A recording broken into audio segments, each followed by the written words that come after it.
मे धर्ता च मे क्षेमश्च मे धृतिश्च मे विश्वञ्च मे महश्च मे सम्बच्च मे ज्ञात्रञ्च मे दूश्च मे प्रसूश्च मे शैलञ्च मे लयश्च मरुतञ्च मे मृतञ्च मे यक्ष्मञ्च मे नामयश्च मे जीवादुश्च मे दीर्घायुर्वञ्च मे नमिन्द्रञ्च मे भयश्च मे सुगञ्च मे शैलञ्च मे सुषा च मे सुदिनञ्च मे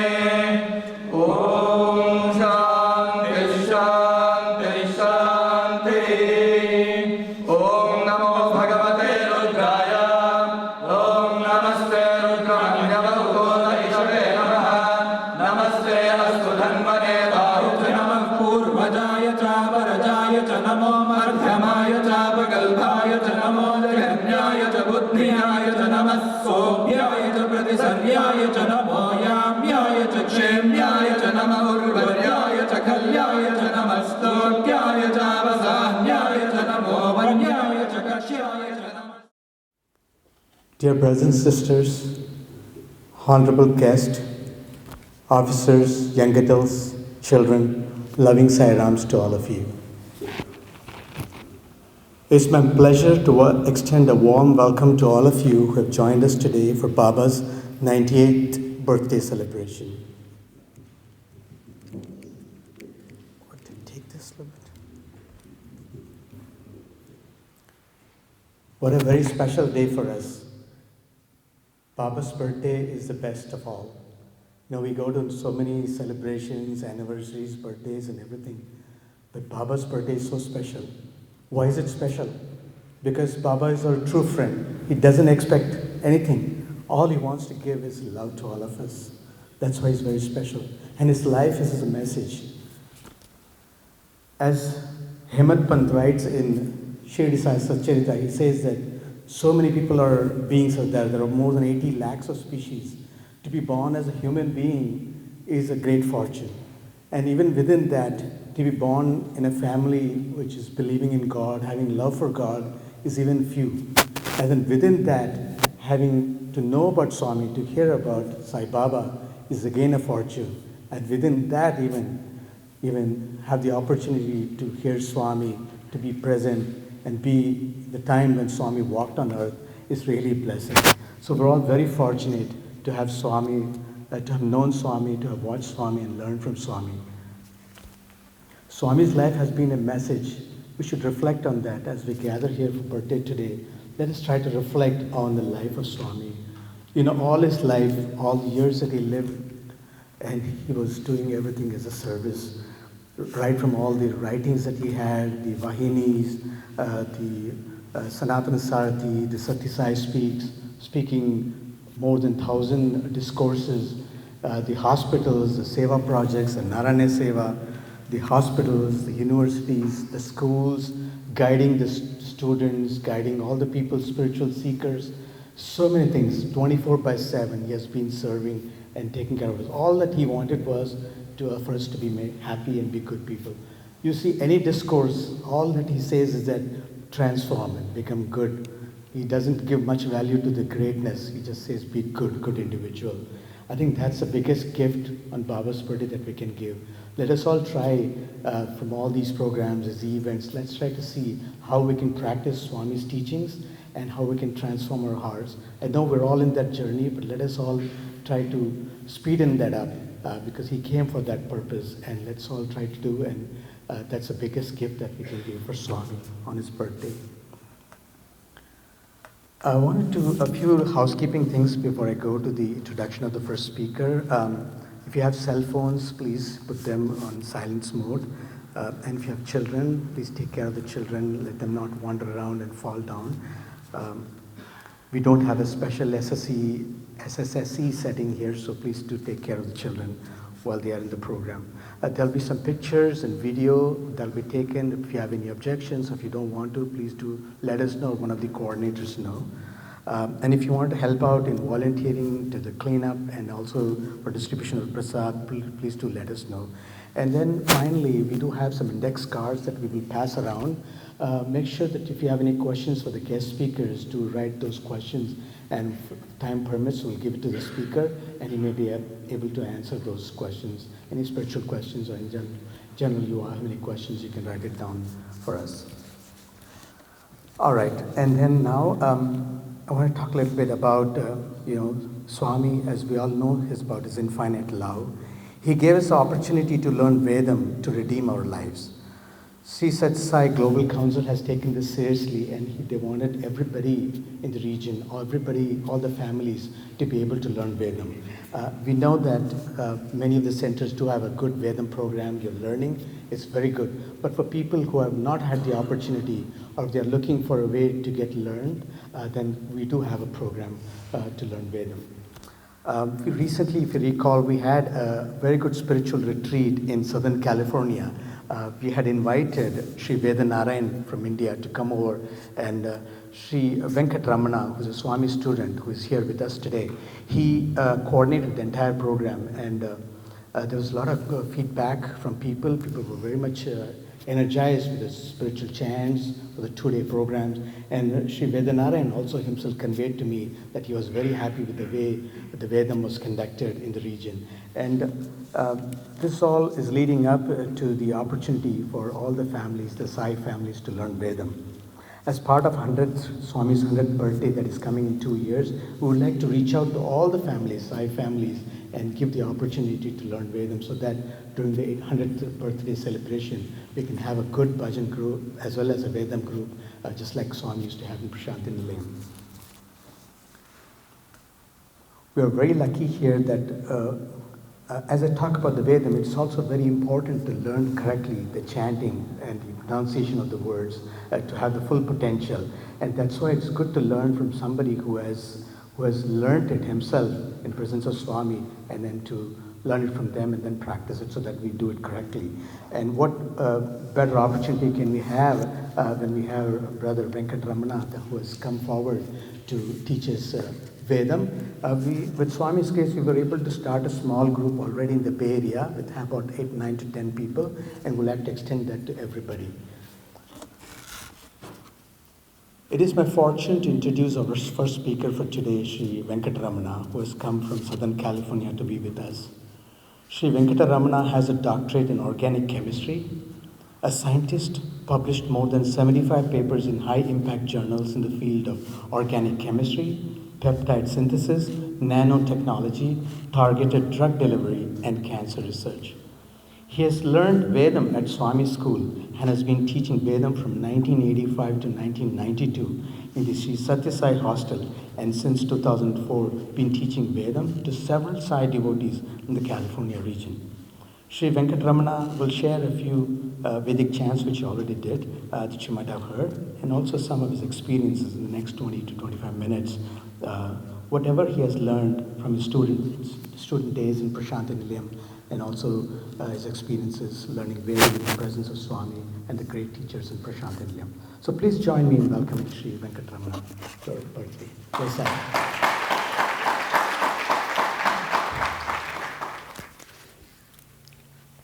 Sairam, everybody. My most humble salutations at the lotus feet of my most beloved Mother Sai. First of all, I am very grateful to the Sathya Sai Global Council, California region, for having invited me to share a few of my thoughts on the Vedic emphasis that Swami has given. Sairam to all of you. I want to give you a disclaimer before. This is going to be a more informal way of talking rather than a very formal oratory kind of a speech. kindly bear with me on that. I'll be using some slides for just for myself and for you all to connect. You can go to the first slide. Okay. Yada yada hi dharmasya glanir-bhavati bharata abhyutthanam-adharmasya tadatmanam srijamyaham paritranaya sadhunam vinasaya cha dushkritam dharma samsthapanarthaya sambhavami yuge yuge. This is what Sri Krishna has said, and that has been followed. That has been the principle since ages, even before Krishna and even after Krishna. Matsyavatara, one of the first Dashavataras of Sri Mahavishnu has come to save the Vedas. When the Vedas were stolen and were in trouble, when they were stolen by the Asuras, he came as the Matsya, and then he killed the Hayagriva, who was stolen the Vedas. After that, again, in end of Dwapara Yuga, there was Krishna Dvaipayana, who was also an Amshavatara of Sri Mahavishnu.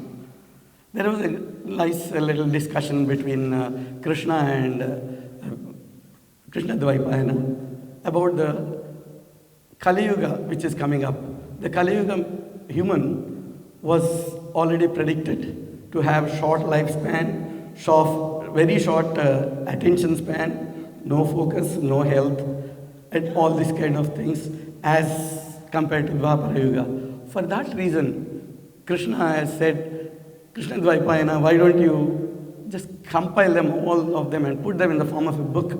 Because till then it was all an oral tradition passed on, and there was no written any form anywhere.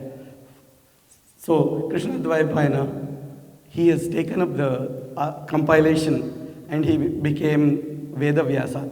And we are indebted to him that we are able to chant the Vedas. Vyasa Purnima becomes very, very important in all of us lives who are chanting Vedam, who are learning Vedam. And then came Adi Shankara. Adi Shankara's life was an example of Veda Samrakshana. Shiva himself has come down as Adi Shankara, and he went around the country 4 times on foot. He just lived in only 32 years. In that short span of life, he went all over the country, and on 4 different directions of the country, he has put mathas only to establish Vedas. That is the way Dharma Sthapana was done by Sri Adi Shankara. And that is why we also have a mantra, Girishaya cha Shipivishtaya cha, in that says,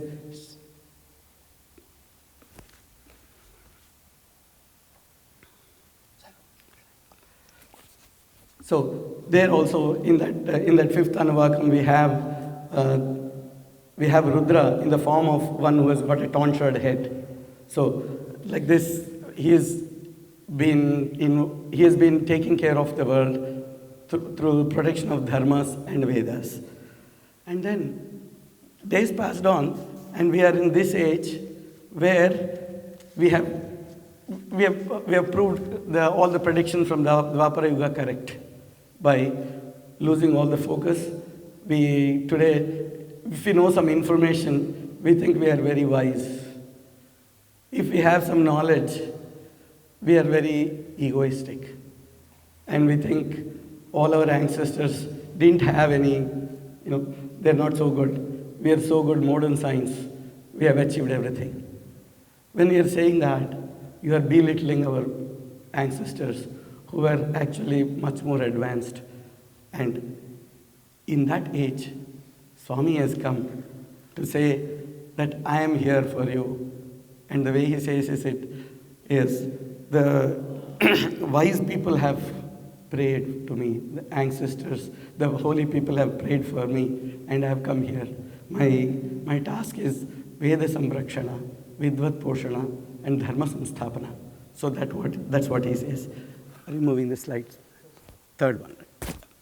So this is what he said way back in 60s, and this is in a public discourse that he said. To stand by, as if to show the action, whatever he said in action, he started off a lot of yajnas and calling the Vedic scholars like Brahmashri, Sanjay Nanjunda Dikshit Garu and Kamavadhani Garu for doing various yagas. Brahmashri Kamavadhani Garu, he was a repository of Vedic knowledge. He was given the golden bangle, which is put to the leg. That is supposed to be very, very high honor a Pandit can get. That's what Kamavadhani Garu got. But after all that, he just came to see Swami, and he never went back to his house even once. He didn't go back to his village. That a pious soul, and he was taken care of by Swami all the time. And Sri Nanjunda Dikshit Garu is even very, there is a small incident which is very even touching. It seems when Swami decided to do this Atirudram, Swami called him and asked him to do that. And the way he asked was, when Swami took him to the interview room holding his hand, and both the hands he was of Nanjunda Dikshit, Swami was holding, and made him sit in the chair. And then he was asking, while he was making him sit, I want to do Atirudram. Could you please do it for me? I know you will do it. And that kind of adharana, that respect and honor is very, very notable. That Swami has given that kind of big, high exalted position for these people. And why? Go to the next slide. So he says in 1962, first Veda Purusha Saptaha Jnana Yajna, he says these Vedic scholars who all assembled here and who all live everywhere, all over the country, these people live very seriously strict lives, very, very strict lives, and there is no weekends and long weekends and holidays. Every day, get up in the morning, before sunrise, finish your Dainika puja, every day Nityanushtanam you have to complete. You have to do 3 times Agnihotram, 3 times Sandhya Vandanam. And this happens every day, even if they are sick. So this kind of very strict life is not lived for fun. Not only that, even the small kids who join the Veda Padashalas at 7 and 8 years age, you will be surprised that they are given such a strong kind of discipline that they are not supposed to scratch their body even if they feel itchy throughout the day, not just only few hours. So it is that kind of discipline they put. It is to give the kind of self-control and discipline. These things are very important, where today the ego has become more important. And that is a major world disease, worldly disease that we all suffer, power games and whatnot. We are all from corporate companies. Nobody needs to tell us what it is. So to overcome that kind of disease, Vedic regimen is very, very important. And that is what Swami has emphasized. And he has asked all of us to honor this particular tradition, and also those people who are following that. And that is the reason why he is showing so much honor to all the Pandits, especially those two which I have mentioned before. Now, when we take up something which Swami says, Swami will take care. And even the earlier place where the Pandits, Swami said they were all living a strict regimen. And he says he knows it because he is there with them all the time in their life, all through their lives that Swami was there with them. And not only with those people, even small, insignificant people like us, also Swami was taking care of. So I have a couple of incidents which I want to share with you. One was one of my friends. He was actually, incidentally, was visiting me last weekend. He was telling me, when he was studying in Ooty primary school, he was not doing well at studies. And then those days, there was the interaction between kids and Swami was quite a lot. Swami would put the kid in his lap and take pictures. That kind of closeness. One day Swami asked this boy, can you tell me how did you do your exams? How much marks did you get? This boy was terrified because, and out of so much fear, slowly muttered, Swami, I failed. I failed in the exam. Then Swami was so kind and just told him, okay, you go and start learning Vedam. Once he started learning Vedam, he started topping the class. Where he was failing, he became the class topper. He was a competitor for the gold medal in that year. Not only that, later on he became a professor in one of the institutes in Los Angeles. And from there he moved on to become a director level rank as a researcher in a pharmaceutical brand company. That was quite a bit change that Swami has initiated through Vedam learning. And there was one more person whom I know very well. This person was not good at studies, but he was only one thing, having a strong craving that he wanted to learn Veda. Why? He doesn't know. Just one thing, that he will get a chance to chant in front of Swami, except that, nothing else. There was a group which was learning along with him. No matter whether others come or not, he would go to the class. He would go to the class, even if it was a semester exam, very important exam. He never cared. He went for the Veda class. So as the time passed by, he started thinking, started getting a small bug in his head.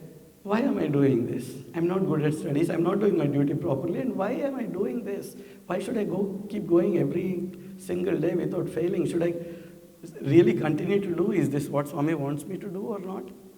In that kind of frame of mind, that as he went on for a few weeks, then there came a day when he got a blessing from Swami in the form of a dream. Swami came in his dream, and then in the VVIP portico, there was this lot of people sitting. Swami just came out of the interview room, and then he called, "Hey, Jogarao, come here. Then when Colonel Jogarao came there, he showed this boy and asked, "Do you know this guy?" Naturally, Swami, Telelu Swami, I don't know who he is. Because this guy was very introverted and not very prominent face there. Then Swami said, "Edu Vedam Bhaga Chaptadu Telusa. Purva Janma Sukritam." Means he chants Vedam very well. And it is the blessing of all the good deeds that he has done in previous lives. So once he said that, then this boy's mind, whatever doubt was bugging him inside, that went away. But you know, the human mind and the Maya that Swami puts us in, he started thinking, okay, you keep seeing a lot of dreams, man, who cares? Really, whether it is really true or not, we should not give too much of weightage to this. But later on, as his life went on, he started seeing that everything, whole life was shaped around Vedam for him. And this is how Swami takes care of his people, children who follow his words, just like a mother. Mother is very, very kind to those kids who, especially who are very, very, very obedient and very respectful and very loving towards her. And we all show our love to Swami by following his words. We'll go to the next slide. Now, whatever Swami was telling was from the Vedas. Whatever. You take many of his discourses, you will see almost all of it is from Vedam. And let me add one small thing here. If you find something which is not, you are not finding it in the Vedam, go back, check properly. Or that is already there in the Vedam and we don't know it. Whatever Swami says is Vedam. And let me substantiate it. So there is this one mantra that we students got into custom of chanting when the convocation happens. This is a discussion between the student in the Gurukula who has completed his education and leaving the Gurukula and going into the society. At this time, the Shishya and Guru Shishya Sambhashana the discussion is going on, and the Guru is telling, Matra Devo Bhava, Pitru Devo Bhava, Acharya Devo Bhava, all these things. And Satyam Vada, Dharmam Chara, Swadhyaya Anma Pramadaha, Acharyaya Priyam Dhanamahritya Prajatantam Vyavachetsi, all the code of conducts, how he should live. Today, if we take, you can go to the second slide in that, where it says Mother is God, Father is God. So, if we look at today, that connection between student-teacher is lost. Completely it is of business. Mother and child, father and child has become very weak. We don't have the freedom to tell anything strongly to the kids because they can call 911. So we are living in that kind of society, and this is when it becomes very, very relevant that we get back to our Vedic roots. And that is what Swami has said. That's what Swami has said. And not only in the discourses, there were small instances where he would discuss and pass on the great Vedic truths. For example, there were days when there used to be time between bhajan and the darshan, and interviews are done. Swami has time. He would come and start talking and going around people. Go to the next slide. So in this slide that you are seeing, I am there and I was talking to Swami. And what was I talking? My parents have come. So this is just in Hindi we have this word bahana. Just some excuse. We want to talk to Swami. And what I was talking to Swami was, Swami, please give us an interview. My parents have come. And I had the fortune, if I may say the word, that I went on bugging Swami for a few times. All that was happening was I am able to get close to Swami, whether Swami responded or not. But Swami was telling Kucho and all that. And one day, this particular day, when that photo was taken, I asked Swami, parents have come, Swami, please interview Swami. Then he said, he's pointing outside, that's what his face is turned. He's pointing outside to the gate and he's telling, Akkada, chala mandi puvulu ammutunnaru, garlands ammutunnaru, danda ammutunnaru, mala teeskuni amma nannaki vesi namaskaram chesko. So he was telling, Matrudevo Bhava, Pitrudevo Bhava. Though as kids, we all laughed because I had no answer. So we were all, everybody was stunned. I was stunned and everybody was laughing at the situation. But then the bigger truth was passed on. So similarly, there were a couple of other things which I can share. Once, this thing keeps happening again and again. He says, what is the time? He'll come and ask, what is the time? And then the bell will ring. It's 5 o'clock, 6 o'clock, whatever that time was. He said, yeah, hear that? I know, I know, it's time for bhajan. I know, where am I? Where am I? I am God. He'll say that. And then he'll say, God is Kala Swarupa. Kala Kalaya Namaha, Kala Titaya Namaha, Kala Swarupaya Namaha. So all these things he will start saying, continuously start saying that. And these are all from the Vedas. Again, you have it in so many places. One is Kalascha Narayanaha, Dishascha Narayanaha. This is Narayana Upanishad. So in so many places you find this reference. And one thing I forgot to tell, when he said about parents, he said parents. Pay plus rent is parent. That is what he used.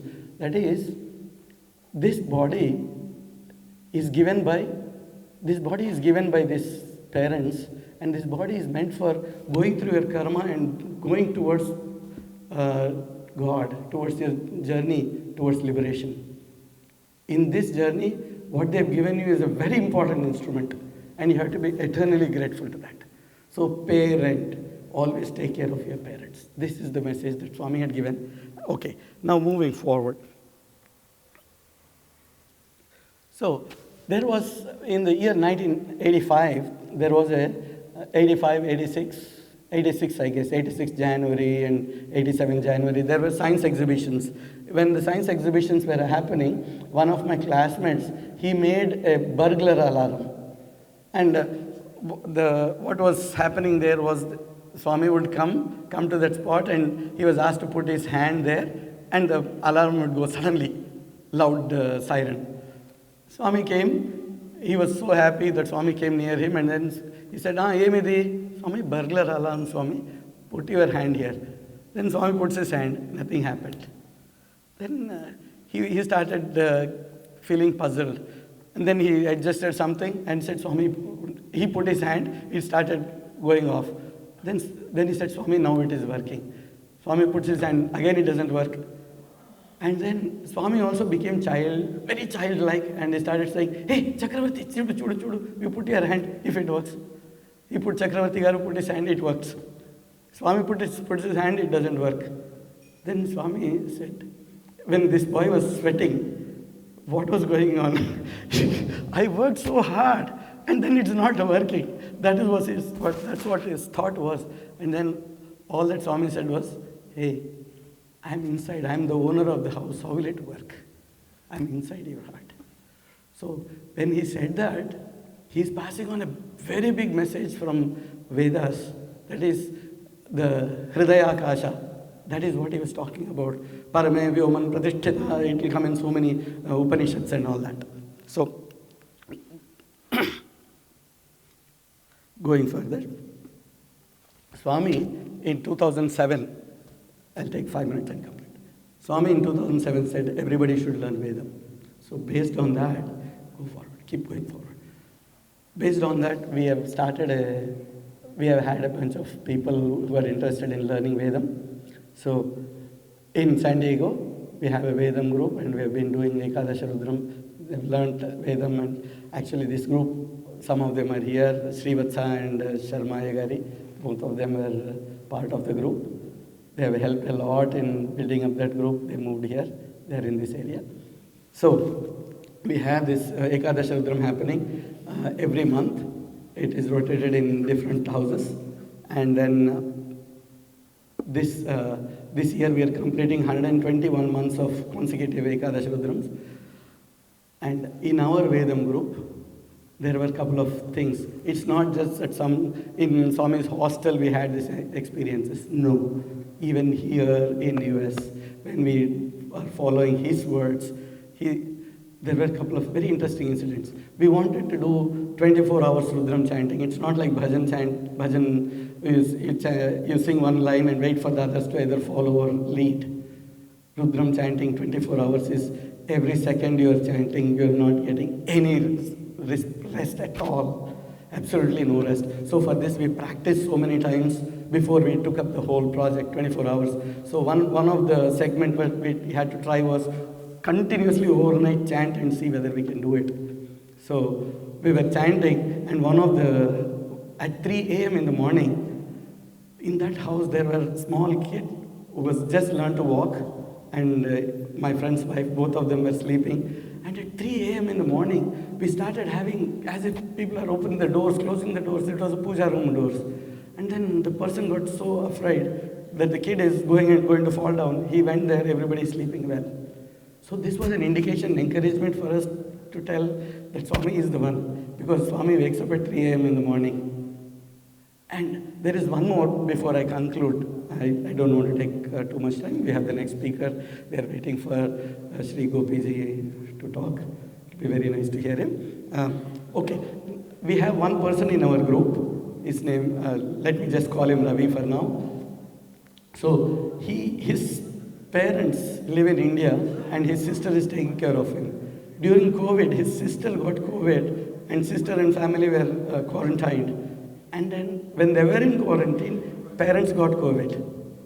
This was the killer for him because he couldn't go and take care of them. All that he was doing was he was chanting Rudram all day. And the other thing, very important thing was this family of 4, mother, father and 2 kids, they were doing Rudram every day in the morning, 5 a.m. Every day, no matter what, they would do it. All of them, 4 of them together. It is like a family get together instead of going get together for a lunch or dinner. So after that, suddenly he got a message. All that he was doing was crying and doing Rudram. When he comes back from work, he signs off from work and he's doing Rudram. Then suddenly he got a message from somebody saying, "Sir, I know your parents. I think they've got COVID. I will take care of them." And then this was a 20-year-old boy who would go to the parents, give them food, tea, coffee, everything without missing any schedule, give them medication, sitting on their bed, right on their bed, all through the days that they were in quarantine. Once they were brought back and to their house, then he just texted, "Your parents are fine." And Mr. Ravi wanted to give him money for all that he spent. He said, okay, we'll take care of it, no worries. And after that, there is no contact from that person even today. So that is how Swami takes care, do Vedam, and that is what Swami's blessings are. Okay, now quickly have a small thing to share. When we are learning Vedam, this is the Global Council goals. So when we are learning Vedam, learn from a guru. because learning from Guru has got two aspects, very important aspects. Online is good, nice, but online it will not tell you you are making a mistake. You are going, if I were to sing along with Lata Mangeshkar, I can sing better than her when the audio is going on. When I turn it off, I know where I am. I don't want to listen to myself, forget about others. So similarly, Vedam, if you make mistakes, you will not know one. And also, if you have this Guru, and that it sets up an attitude of respect, and that is what Swami was referring to, that egoism has to go, and that's what it helps. And one small requirement, which I feel personally is very important to learn Vedam, is, we'll listen to that in Swami's words. Swami has expressed it as his desire for, as birthday present. Please go ahead. కాబోయేటువంటి వారు The true devotees, మాంస భక్షణ, మద్యపానము, ఈ యొక్క smoking, non-vegetarian diet, the drinking and smoking. ఈ యొక్క మద్యపానం చేత మహా క్రూరమైనటువంటి యొక్క కర్మలకు పాల్పడుతున్నారు. They must discontinue, they should not do that anymore. కానీ ఇది ఏ ప్రభుత్వం కూడా దీన్ని ఆపలేదు. But none can stop it anyway. ఎవరి భావం వారిలో మార్పు రావాలి. The feeling should transform. ఇది మానసిక పరివర్తన వల్లనే కలిగేటువంటిది కానీ పరుల వల్ల బోధిస్తే వచ్చేటువంటిది కాదు. It should come out of mental ఎవరికి transformation. వారు సత్యాన్ని గుర్తించి వర్తించాలి. Each one has to recognize the truth and conduct one's own self. ప్రేమ స్వరూపులారా, Embodiments of love. ఈనాడు స్వామి యొక్క 69వ బర్త్డే అని మీరు భావిస్తున్నారు. You view this day as the 69th birthday of నాకు ఆ Bhagavan. విధమైనటువంటి ఆశలు లేవు. Swami has no such. Happy birthday అని అనేక మంది వస్తుంటే చెప్పారు. Many say happy birthday. నాకు ఎప్పుడు కూడా నువ్వు హ్యాపీగానే ఉన్నాను, నాకు ఎందుకు హ్యాపీ బర్త్డే చెప్తాను? Bhagavan is always happy. Then why should you say happy హ్యాపీగా birthday? ఉండండి. You be నీ happy. హ్యాపీ నేను హ్యాపీ. Your happiness is మీరు Bhagavan's హ్యాపీగా happiness. ఉండాలంటే This is the main thing. ఈనాడు స్వామికి ఒక విధమైనటువంటి కానుకగా మీరు భావించి ఈ మాంసభక్షణ, మద్యపానము, ఈ స్మోకింగ్ మూడు కూడా స్వామికి అర్పితం చేయండి. Therefore, you should sacrifice non-vegetarianism, drinking and ఈ smoking today. మూడింటిని మీరు అర్పితం చేయటం వల్ల మీరు బాగుపడతారు, సమాజం బాగుపడుతుంది, దేశం కూడా బాగుపడుతుంది. When once you sacrifice, the society will progress, you will be better. కుటుంబము, సమాజము, దేశం బాగుపడటమే స్వామి యొక్క లక్ష్యం. The main aim of Bhagavan is కనుక the స్వామి యొక్క prosperity. లక్ష్యాన్ని మీరు అనుసరించేటట్టుగా ఉంటుంటే, అనుసరించాలని విశ్వాసం ఉంటుంటే మొట్టమొదటి ఈ మూడింటిని త్యజించండి ఇదే క్షణంలో. If you have full faith in Bhagavan's teachings, follow these three. ఏదో రేపు అని అనుకోకూడదు. Don't postpone saying tomorrow. ఎందుకనగా Why? ఇది నెక్స్ట్ అనుకుంటుంటే అది పూర్తి టెస్ట్ గా మారిపోతుంది. If you go on saying next, it becomes a ఇది test. టెస్ట్ గా మారిపోతుంది. Then it becomes taste. వద్దు. No. ఇప్పుడే ఈ నిమిషం నుండే కూడాను ఆ సంకల్పాన్ని మీరు దృఢం చేసుకోవాలి. Right now itself determine. ఇది ఈనాడు మీ నుంచి నేను ఆశించేటువంటి యొక్క ఆశ. This is expected by Bhagavan today from us. So this is a requirement from our Vedic ancestors also, that only Brahmins are taught Vedam. But Swami has opened it all for all, so it is all for his devotees, and his devotees should follow this. Swami's love is more than 1,000 mothers' love. Why did he go and eat in the next house when his mother was cooking at home? Did he not have that much love, understanding of love of that one mother? And is his 1,000 mothers' love? No. Because who will listen to the anguish of thousands of mothers of those animals which are slaughtered for food?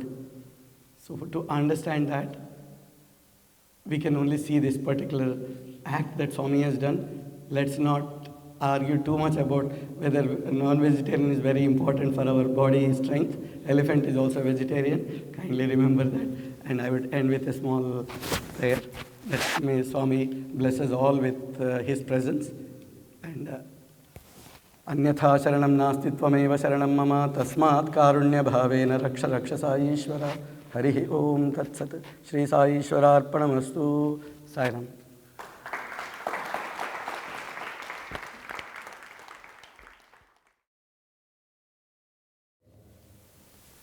It's my honor and privilege now to welcome our guest speaker for the birthday, Sri Dr. Gopi Krishna Pidatala. Dr. Gopi has traveled from Hyderabad, India, to be with us and speak at our celebration of Baba's 98th birthday celebration.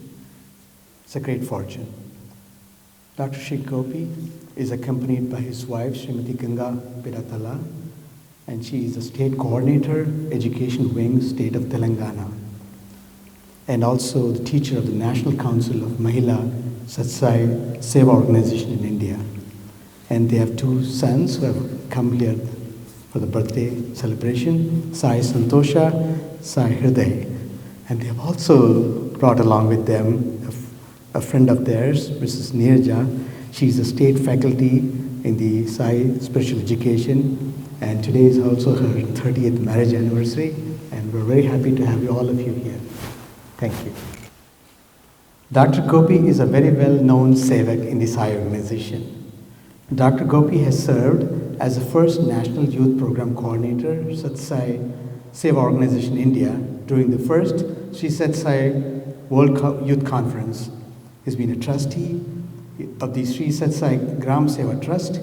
He's a national team member for all the Sri Sathya Sai programs and special projects. Sri Sathya Sai Seva Organization in India. He's a convener and Sri Sathya Sai National Leadership Program for Self-Transformation. So many positions and so many ways he has served Swami. Dr. Gopi is a visiting faculty to the MBA colleges as communication expert. With his family being associated with the Avatar for over 65 years, Dr. Gopi has been making the best of his efforts to follow the path of spiritual sadhana for over 45 years, and he feels that he still has a long way to go as per the dictum of Sri Sathya Sai. Once again, Sri Dr. Gopi, we are very honored to have you with us today. Your presence is a true gift, and we are grateful for the opportunity to learn from you and to be inspired by your example. I request brothers and sisters to please join me in welcoming Sri Dr. Gopi Krishna Pidatala. He will speak to us for an hour, and then we'll also take a few questions from the audience. Yes.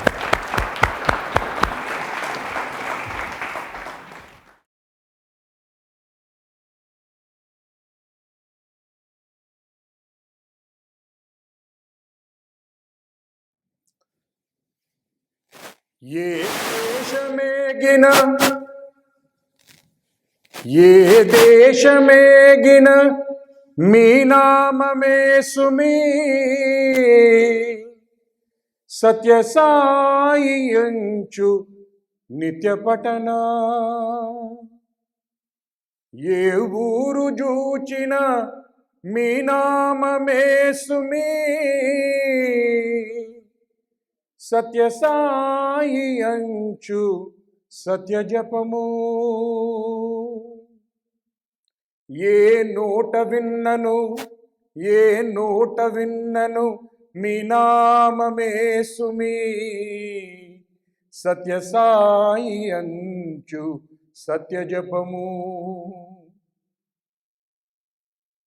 ये चोट चूचिना मी चित्र में सुमी सत्य साई अंचु नित्य भजना ये हृदयमु चूचिना मी नाम में सुमी साई राम अंटू मधुर पिलुपु अट्टी सत्य साई पाद पद्ममुలకు మనందరి తరఫున పాదాభివందనములు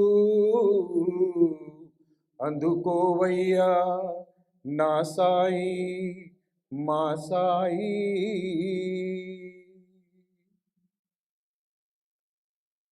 Offering my most loving salutations at the lotus feet of my most loving friend, our Lord Bhagavan Sri Sathya Sai,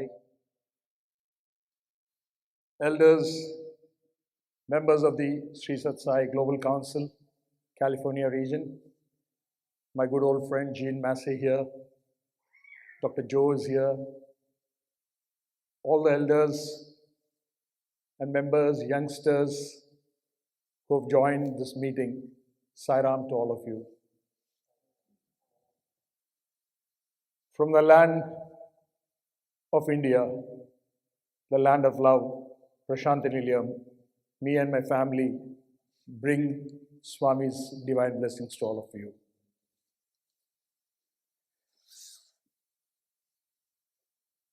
I was so happy when I came in here.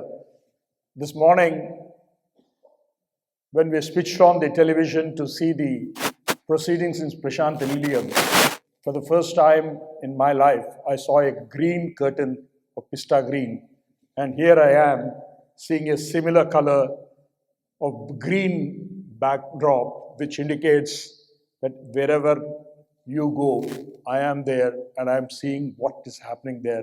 And this is what great blessings can you have of His divine presence. Green in Prashantanilayam, green over here. I want to share a few of my personal interactions with Swami, a few wonderful messages that Bhagavan has shared with us, and also some divine leelas that happened in our family. Definitely, I'm not going to touch more on spirituality because Swami has spoken for over 85 years and we know where we stand in terms of spirituality. So, whatever I'm going to talk now in the next 1 hour, Brother Chandra has given me an hour. I hope I meet the requisite time that has been allocated to me. Please don't hesitate to clap because this is the grandeur of Swami that I'm going to talk about, the glory of Sathya Sai. So go all out and be happy. If you're happy, Swami is happy. We just heard him saying that. Thank you. So let me take you back to the 1960s, when we, as a family, my father had the first encounter with Bhagavan Sri Sathya Sai.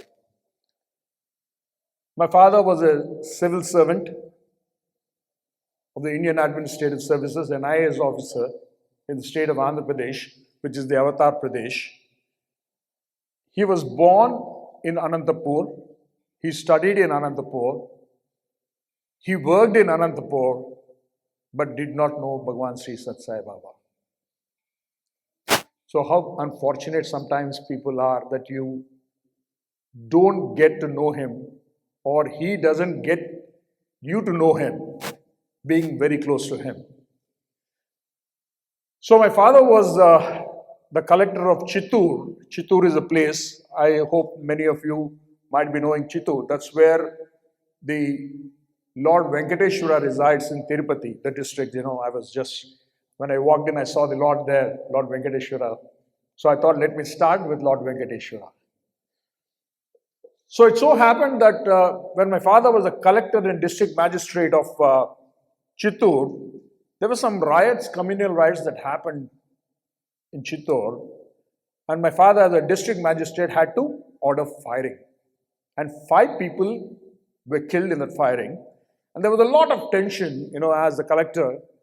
The next day, they were thinking that there'll be more riots because people died. And he slept that night. I'll give a pause here and go a little fast forward. But let me tell you that my father is basically an archaeologist also. And the first book ever written on the Tirupati temple, the architecture, the rituals, was written by my dad, Mr. P. Sitapati, who later on served Bhagwan as the Chief Public Relations Officer in Prashantanilayam, post his retirement as the Chief Secretary of Andhra Pradesh. So, from then on, just going fast forward, he was transferred to Anantapur, his own district. And it so happened that he was posted as the Deputy Commissioner for the 3 districts, Anantapur, Kurnool, and Chittoor. So the 3 collectors worked under his command and he became the Deputy Commissioner in the Anantapur district. So somebody came to him and said, "Sir, you are a very spiritual person, you are a very religious person. This is Baba here in a place called Puttaparthi. This is in 1966-67 I'm talking about. And would you like to go and see him? He's a miracle man, maybe you would be very interested to see him." So he said, why not? And a trip was arranged. In those days, you had to go to Bukkapatnam, and then from Bukkapatnam, you had to cross the Chitravati river and then come to Puttaparthi. So arrangements were made that the deputy commissioner is going, and he crossed the river. And on the other side, when he arrived at the Chitravati, a young Swami was there. Imagine in those days. And my father, Swami used to call my father Sita Ram. His name was Sitapati, but Swami used to call him as Sita Ram. So the moment he arrived at Chitravati, Swami said, Sita Ram, you are very tired. You go and rest. I will speak to you in the evening. This was the divine command. So my father, he didn't know him, so no Swami, nothing. He said, okay, sir. And then he went and rested. In the evening, they had a face-on-face discussions for about 3 hours. Swami and my father. So there were 3 pertinent questions that my father asked Swami during that time, which is also recorded in a book of my father. The first question that he asked was that, you say you're an avatar, and you are an avatar of the Shirdi avatar, and we see in the Shirdi Sai avatar, you wore tattered clothes, white clothes, which were torn, and here I see you wearing silk clothes. If you are a sadhu or a sannyasi, where does silk come into your life? Very pertinent question. Then Swami laughed and said, Sitapati, ni rendo prashna enti, what is your second question? Then he said, sir, okay, considering that you have worn the silk clothes, sadhus and sannyasis, have no attachment to materialistic life. You keep yourself away from materialistic life. Surprisingly, I see 2 gold buttons also on your jubba. What is this? How is it? It doesn't collaborate with, Then Swami smiled and said, what is your third question? Then my father said, considering that, in the previous avatar, you used to walk barefoot, you used to go to different places in a tonga or walk gown, but here we see that you're moving around Mercedes cars, you're flying in aeroplanes. What is this? What is all this? Then Swami smiled and said, do you have any more questions? My father said, 3 questions. Then he stopped and he said, Sitapati, Sitaram, you wrote a book on Lord Venkateshwara, did you not, right? My father said, yes, sir, I did. Thinking that, some personal assistant or some official of the government must have told Baba already that he is an author of this book and already the information has leaked. So he was thinking in those terms. And then Swami rhetorically asked this, okay, now you tell me, what kind of clothes does Lord Venkateshwara adorn?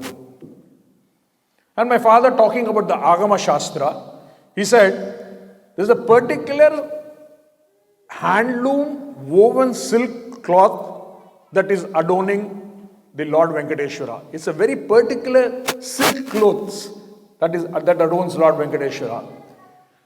And then he moved on and said, and your Venkateshwara also wears some jewels and everything.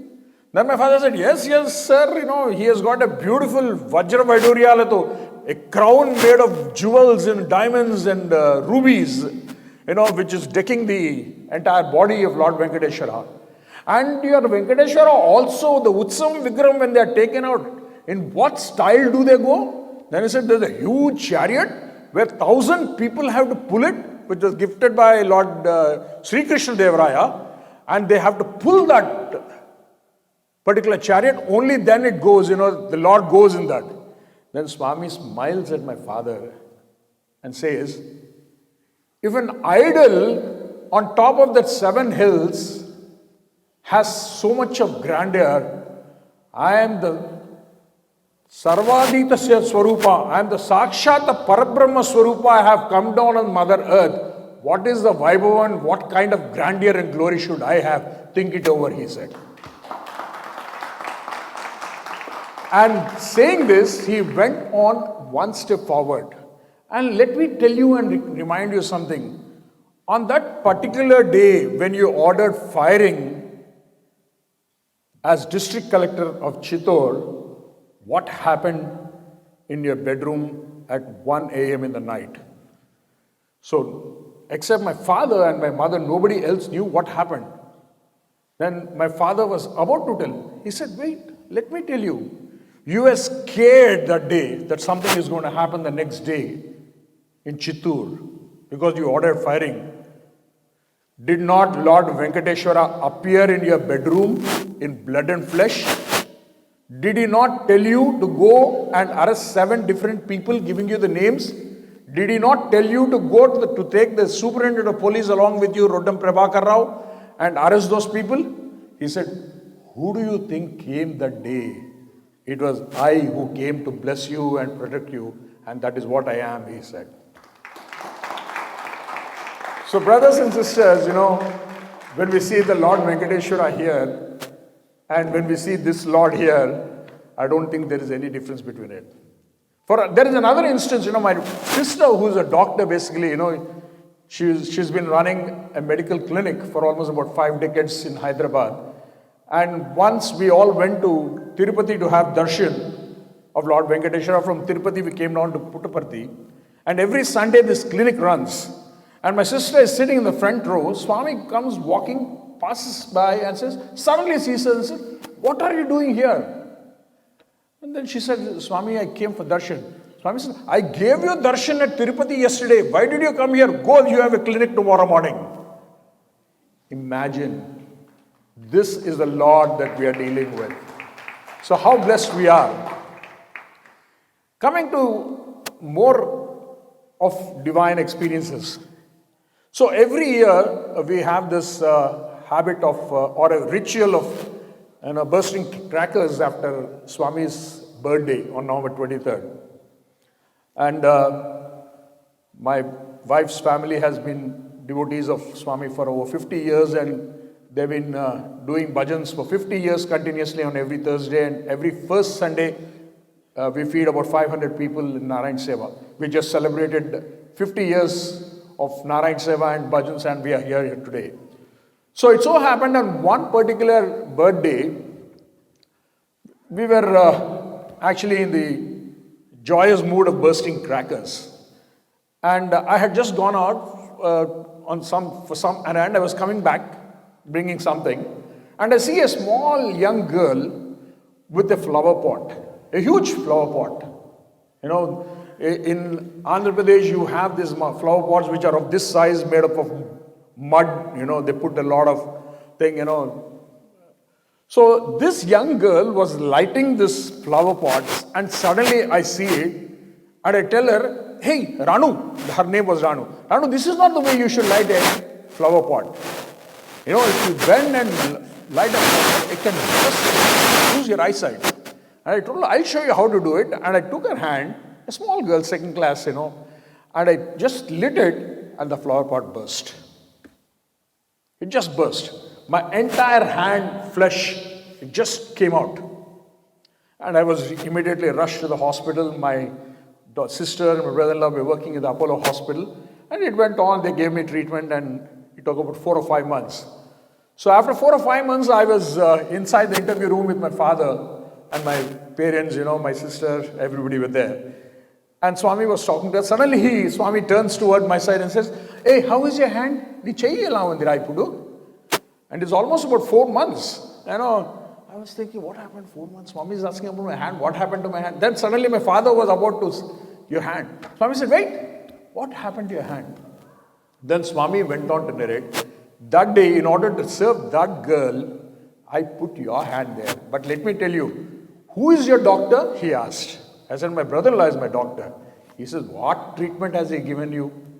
So he told me, see, open the cuff, you still have 3 dark spots. I had 3 dark spots on my hand at that time. It was not visible at all. Then Swami said, you do one thing from today.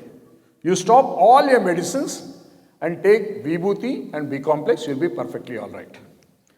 Exactly, I'm telling you, a month of Vibhuti and B-complex. All the scars were there, all the flesh came fresh, and absolutely a new skin was formed.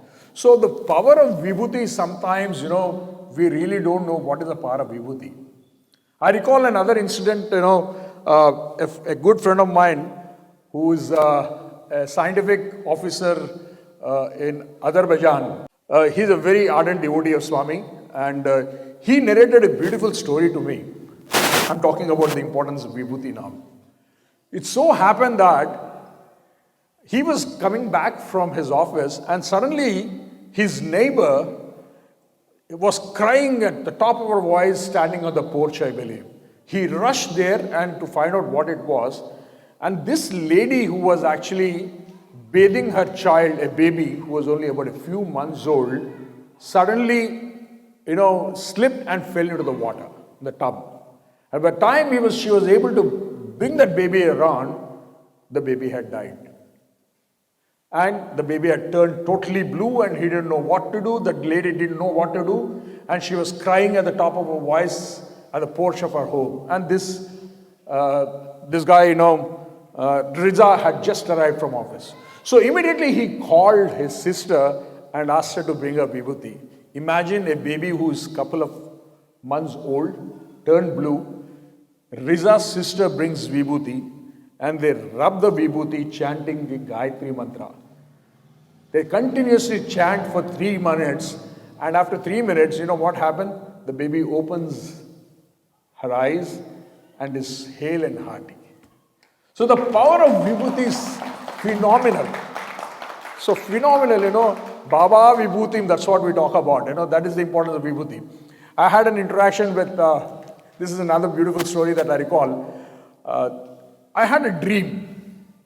Every year from Hyderabad, we bring out a special edition of Swami's, kind of experiences of devotees globally. And this is brought out by an organization called as Sathya Sai Society, which I coordinated right from the 60th birthday till the next birthday. I hope we will be doing it. So I got a dream the previous night, Swami telling me, get an article from Swami Chinmayananda. Swami Chinmayananda, most of you must be knowing, is the Chinmaya mission. So I woke up the morning and told my father, Dad, I got this dream that Swami has asked me to meet Chinmayananda and get an article from him. My father said, okay, go ahead and try. So I didn't know that Chinmayananda, how to reach out to him, nothing. So I'm in my office in the afternoon. A friend of mine, Shekhar, calls me and said, in typical Hyderabadi, Are tu kahan hai re tu? Where are you? He's asking me, tu kahan hai? I said, I'm in office. Are tere ko malum? Chinmayananda Hyderabad mein hai kate. He says, hey, Chinmayananda is in Hyderabad. I said, is it? He said, I'm going to meet him now. Would you want to tag along? I said, why not? I had a dream the previous day. So I went along with him to this place. To our surprise, Chinmayananda was there that time, but he just left 5 minutes before, we reached there. So I was a little disappointed, but at least I knew that Swami Chinmayananda was there in Hyderabad. Evening around 5:30, another friend calls me and says, Gopi, where are you? I said, I'm in my office. He says, Swami Chinmayananda is giving Pada Puja in a friend's judge's house, a justice house. I'm going there, would you like to tag along? So me, my wife, and a couple of other friends, we went and we got the audience of Swami Chinmayananda. We were just sitting there and we were talking to him. And suddenly I broached this subject to Swami Chinmayananda. Swamiji, I would like you to write an article on Bhagwan Sri Sathya Sai Baba for our special edition that we are bringing out on Swami's birthday. And you know what happened? Swami Chinmayananda mocked at me. He laughed and laughed and said, what are you trying to tell me, young man? Do you think Bhagwan Sathya Sai Baba needs my promotion? Do you think he wants me to write an article for publicity? I will never do that. And this is where it went. Then I just kept quiet for some time. And after a few minutes, I again broached the subject. But I still think, Swamiji, you should write an article. He said, why are you so insistent about this? And I said, no, I just want to tell you that last night I had a dream and Swami told me, get an article from Swami Chinmayananda. And I didn't know that you're here. but it looks as though this is all predestined. Then suddenly he looks at me and said, "Hey, young man, if Baba came in your dream and told you to take an article from me, then it shall happen. Because Baba comes in your dream, it's truth, it's Satyam, Satyam, Satyam. Absolutely truth." And thereon he, in fact, gave an article. And most of us think that Swami often comes in our dreams, but we rub it off. Swami also so many times had told us, he used to tell my mother always, "I came in your dream last night, you didn't believe me." Swami used to tell right on.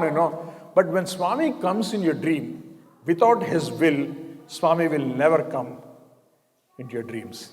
And during that discussion, some devotees of Chinmaya mission were there, and they were asking Swami Chinmayananda, "Guruji, is it true that the waters of Sarayu River is by the banks of, is very powerful and it can cure everything?" And Swami Chinmayananda laughed and said, "It is true, but why do you want to go all the way to Sarayu? There are a bunch of Sathya Sai devotees here. Dig into their pockets, you will find Vibhuti. Vibhuti is the most powerful, medicine that one could get in your life, which can cure any diseases if you have the faith in it." So, dear brothers and sisters, sometimes we feel, a little reluctant or, reluctant to apply even Vibhuti. But let me tell you, the power of Vibhuti is phenomenal. This is something that I wanted to share with you. Now, lot of us have this feeling in our lives that Swami doesn't look at me. During our younger days, Swami didn't give us darshan, and so on, so forth. We have many thoughts like this. I would like to narrate a story of my uncle, who's a very elderly person who is no more, but a person who used to read Swami's literature for almost about 6 to 7 hours a day, and always used to do Namasmarana. This gentleman is never been seated in the front row of Sai Kulwant Hall. Never did Swami talk to him personally. Never did Swami have the eye-to-eye contact with him. Nothing.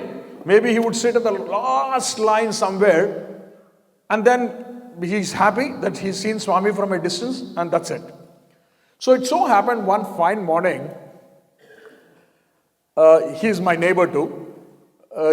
His wife comes to our home and says, "Uncle is not feeling well, and he's not passed urine right now, and he's in great pain." Then I'm in the medical field, and I knew that this is a problem of prostate gland, and immediately I said, we need to get to the doctor. So I called a couple of doctors, and they said, "You bring him over, we'll have a look at him." So we were driving to this hospital to get him checked up, and en route, as my car is passing by, we have this gentleman seated in my back seat. Me and my wife are in the front, and we're taking him to the hospital.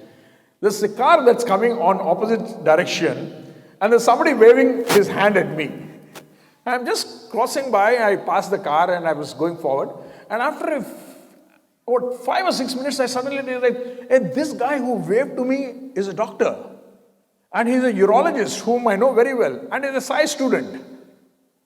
So immediately I called him from my mobile, asking him, "Hey Sanjay, where are you going?" I said, "I'm going to the hospital right now." I said, "Why so early?" He said, "I have something important to see now. I'm going to my hospital." I said, "I have a problem. I have my uncle in my car who's got I guess he's got a prostate problem." So he said, "Why don't you bring him over?" So I turned back. Immediately I took him to the hospital. Then, they put him in a catheter. They drained the urine and everything. And they did a lot of multiple tests. And the doctor said, "This is prostate cancer." It was decided by them, it was prostate cancer. So they said, "We have to take up the surgery immediately." Then, my Masi, that's Ganga's, my wife's Masi actually, she was feeling a little hesitant to go for a surgery. Then I said, "Auntie, don't worry, I will go and ask Swami what is to be done." So I took an immediate bus that day and landed in Puttaparthi. And the evening darshan, I was sitting in the veranda, and Swami comes. So as Swami comes, I didn't know what to say. Then when Swami was coming, so I stood up and I said, "Swami, my uncle." Swami said, "Eh?" He just waved his head and went off. So Swami was annoyed basically. Very annoyed. And once Swami is annoyed about something, all the people in the cyclone hall look at you, you have annoyed Swami. And now Swami is very annoyed, what did you do? This is what happens in Prashant Nilayam sometimes, So immediately, I was just keeping quiet. And the next day morning, it so happened that Swami came again. So I took a piece of paper and wrote it on the paper that Swami, my uncle is not keeping well. He's got a prostate cancer problem. Please bless him. And so I gave that letter to Swami. Swami looked and smiled and said in Telugu, "Nenu chuskuntanu. I will take care."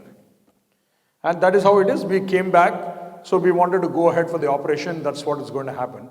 I went to the hospital that evening and we were preparing for the operation the next day. And the doctor, Dr. Ram Sanjay, who was a Swami student also, when he did the test before the operation, to all our surprise, there was no prostate cancer at all. No prostate cancer. So when the Lord says something, it happens. It has to happen. And that is how it is. So this is some of the thing. So regarding Swami's stories are so wonderful, this is one of those days, when we were very young. And Swami used to call me by multiple names. Swami used to call me double size, pakoda, bonda, gatodgaja. So very rarely he used to call me by my name. But luckily these are some trademarks that I have still, I continue. I was double the size of what I am right now. And this is how it is. This is a story of how Swami's love spreads to you, I think some of the Hyderabad youth members were also here, they might have left. So we were all seated, we were 40 of us who were seated in the Cyclone Hall. So Swami, normally, I do not know how many of you know, but when Swami walks up to a group, the first question that Swami asks you is, anybody can? How many? Swami's favorite question is, how many? That beautiful tone, he has that. So Swami walked up to us, and he looked at us, smiled and said, "Hey, how many ra?" He said.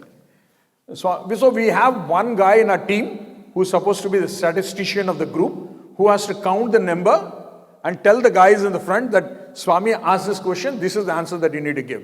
So we got the number as 40, and Swami came and he said, "Hey, how many ra?" We said, "Swami, we have 40, Swami." Swami looked at us, smiled, went one step backward and said, "Hey, you're wrong, Ra," he said. And we were very sure because, there's a guy who's dedicated to count that. Then Swami mischievously smiled and said, "Amy, nen lenu mituti? Am I not there with you?" Then immediately, "Swami, we are 40 plus 1, Swami, 40 plus Swami." Swami left. Smilingly, he left. That's what happened.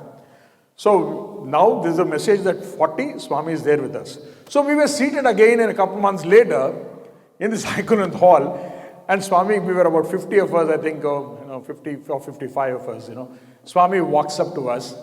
This time we are very sure Swami is going to come and ask how many. We have the answer ready with us. Swami walks up and says, "Hey, how many ra?"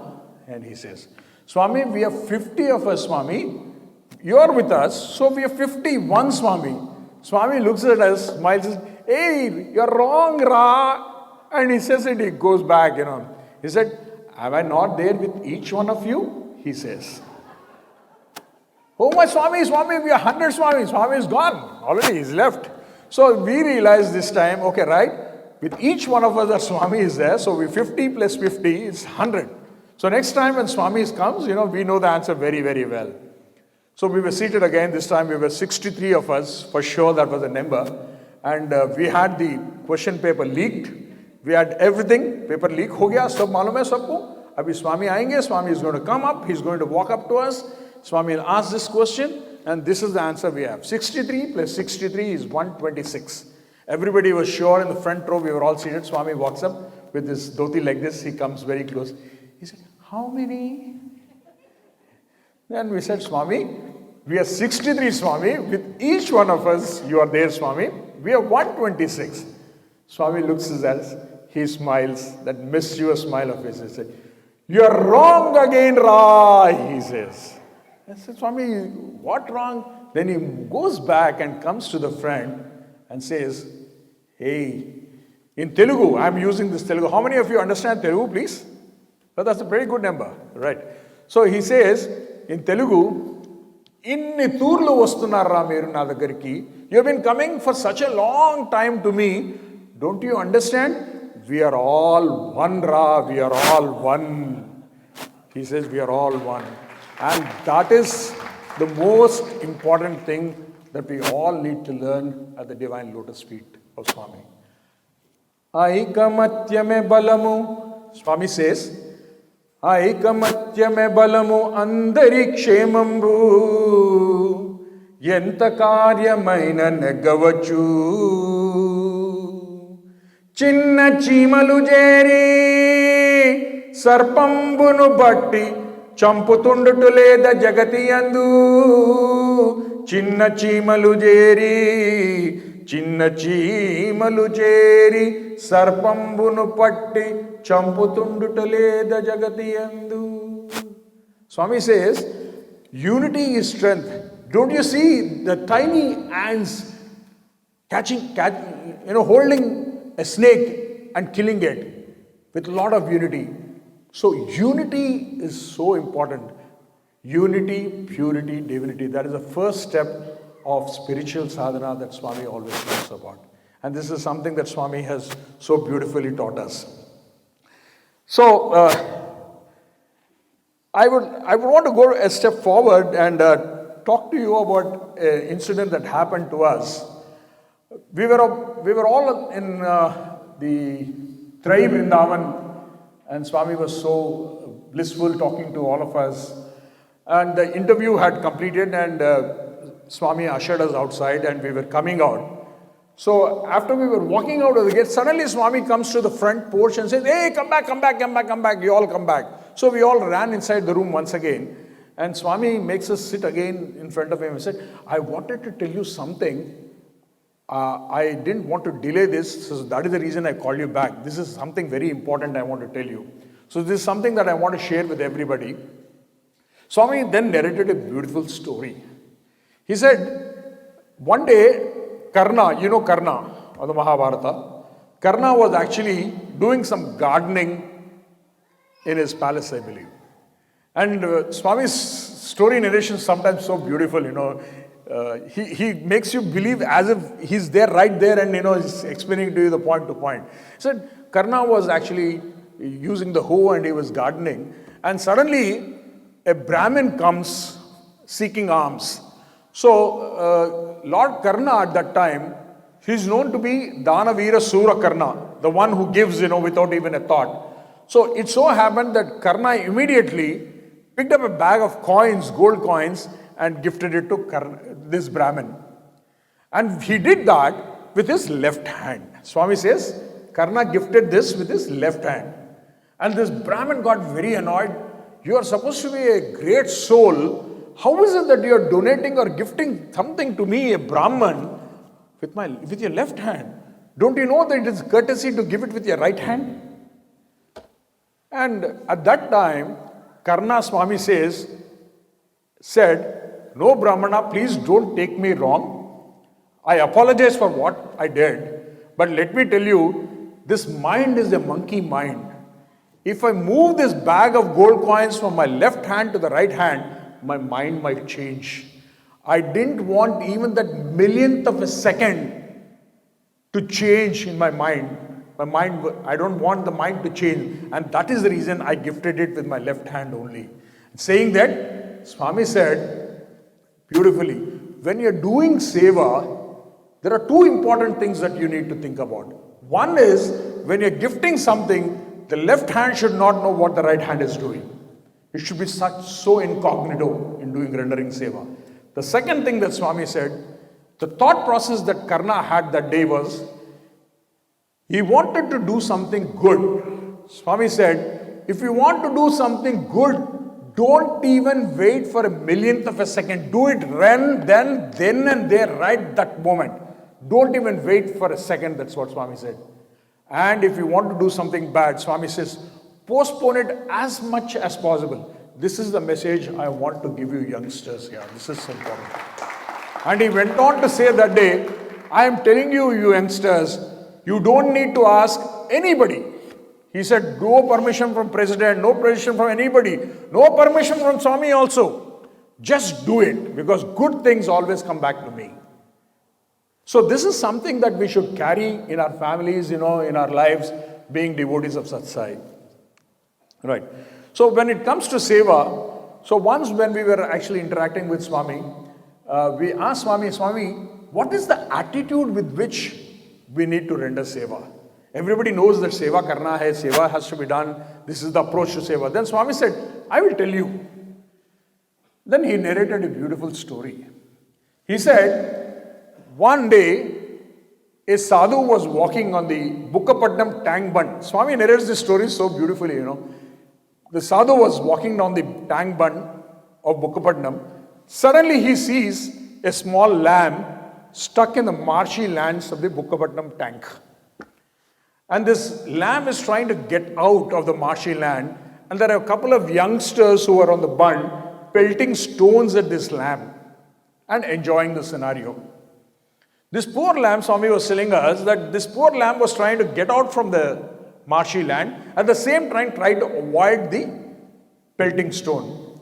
So this sadhu who was walking down the path suddenly sees this, and it so happens he removes his jubba. Swami, when he was narrating it, Swami said he removed his jubba and he ran into the marshy waters, picked up the lamb on his shoulders and set it scot-free. So when this was done, these youngsters came to this sadhu and said, you think you are a great hero? You are trying to save that lamb? We were having our entertainment and you were trying to save that lamb? Then the sadhu answers to the youngsters, I believe, and that is what Swami said. Then the sadhu says, no, I don't have any kind of feeling of heroism here at all. When I saw that lamb struggling there, my heart started aching. And Swami said, Na hrudayanlo na badani nenu nivrutti chesukodaniki.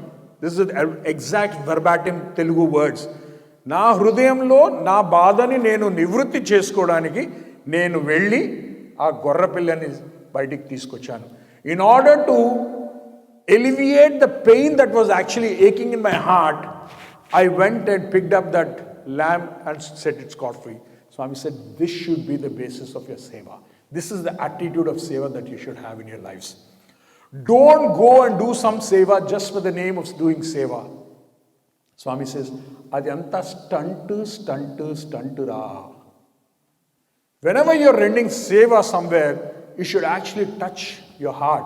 In order to alleviate that pain within your heart, you should render seva. And this is the most important component that we all should learn from the divine dictum of Bhagavan Sri Sathya Sai Baba. Right. So, I will come back to another story.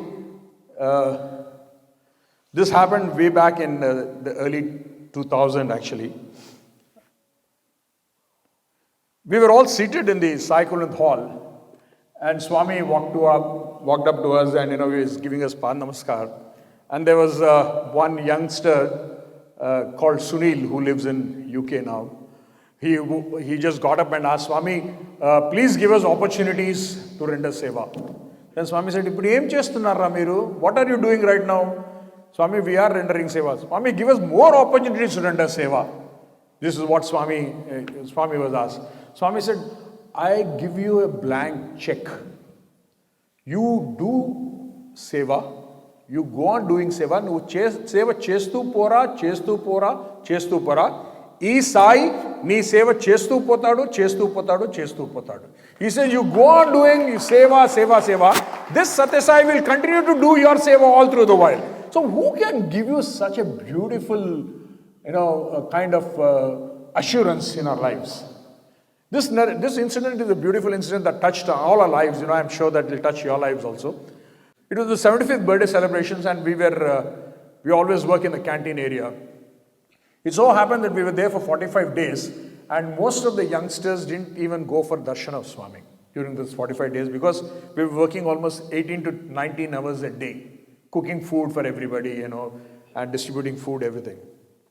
So we left. A lot of students left after the birthday celebrations.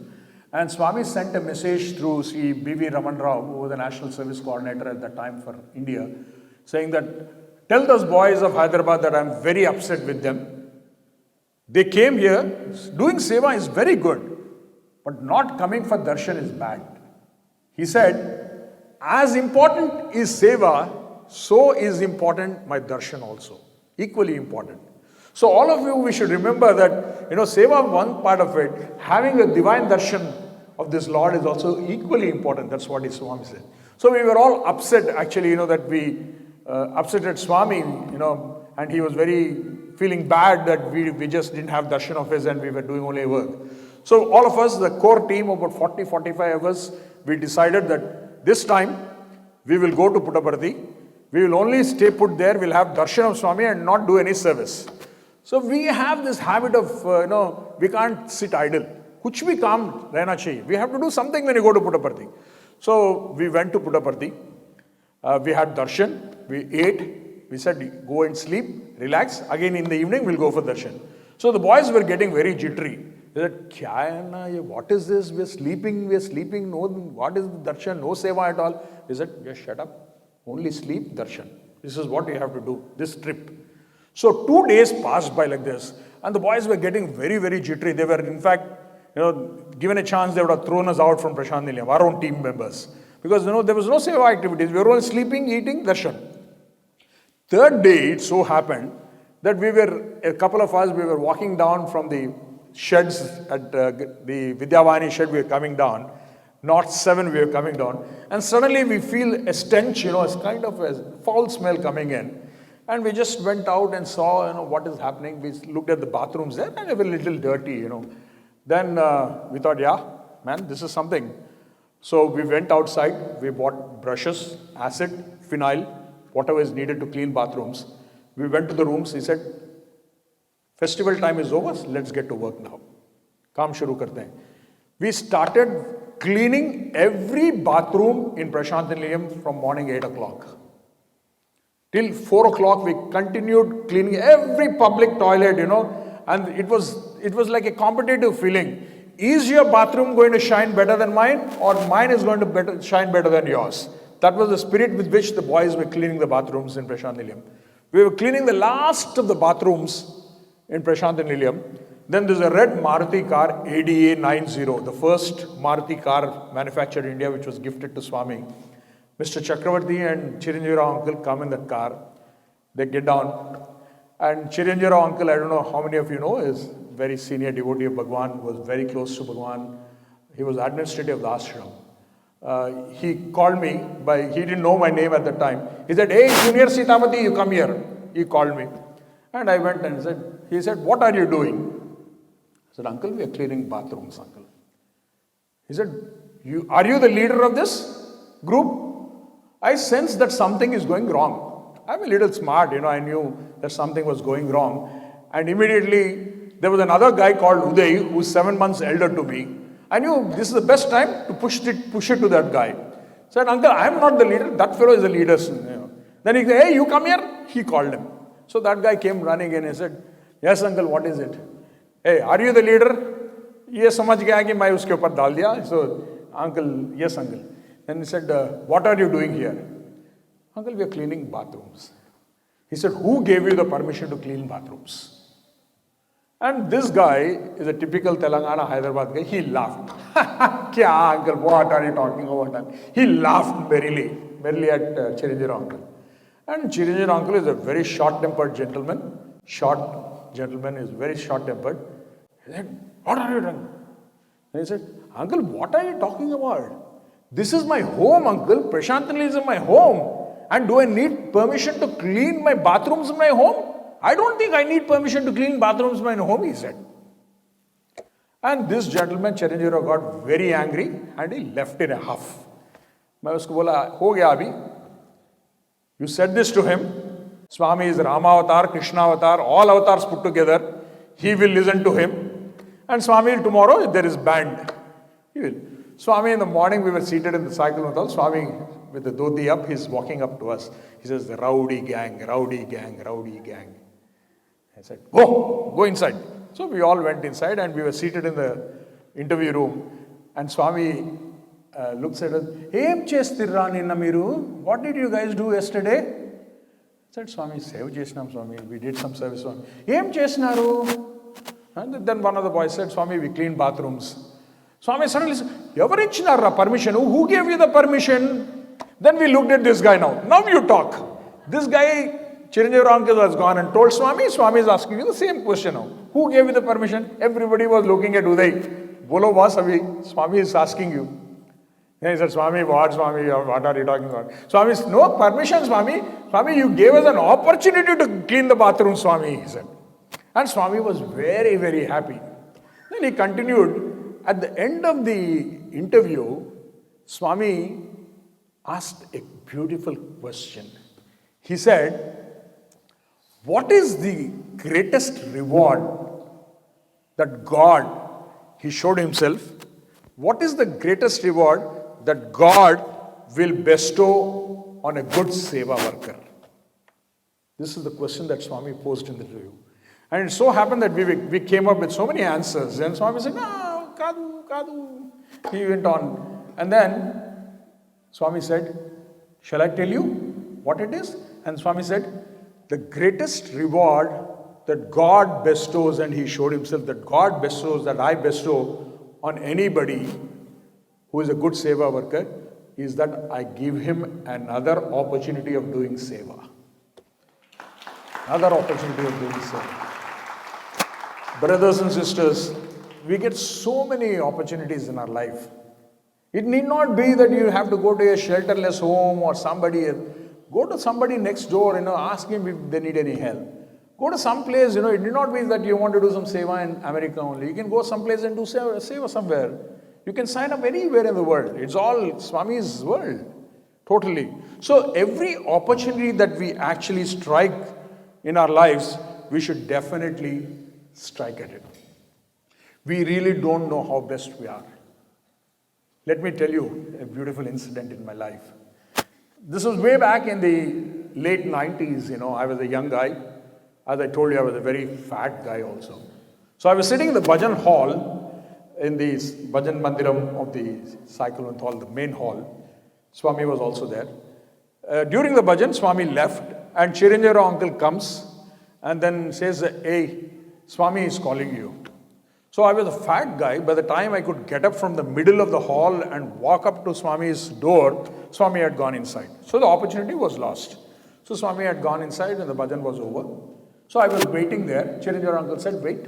And he came back and he gave me a cover saying that there are 2 vibhuti packets in this. You please ensure that you go. Swami told me that you're leaving by bus tonight to Hyderabad. So you take this and hand it over to Justice Ishwar Prasad. Justice Ishwar Prasad was the judge of the Andhra Pradesh High Court at that time. Swami said, you give it to him. Okay. I was wondering, how did Swami know that I'm going by bus this evening? All these thoughts of youngster, we know, we think about it. So, but nevertheless, I went to Hyderabad early in the morning around 4:35 and I went directly to this gentleman's home and handed over the vibhuti packets. He took it, he thanked me, and then I was coming back home. As I was coming back home, this thought came in me. Normally, as children or as employees, if somebody gives you a job or a work, if you are working somewhere, your boss gives you a work, you go and tell him, boss, I've completed this work, this is done, right? Or if your mother gives you some work, you go and say, Ma, I've finished this, Ma, I've completed the work, it's done.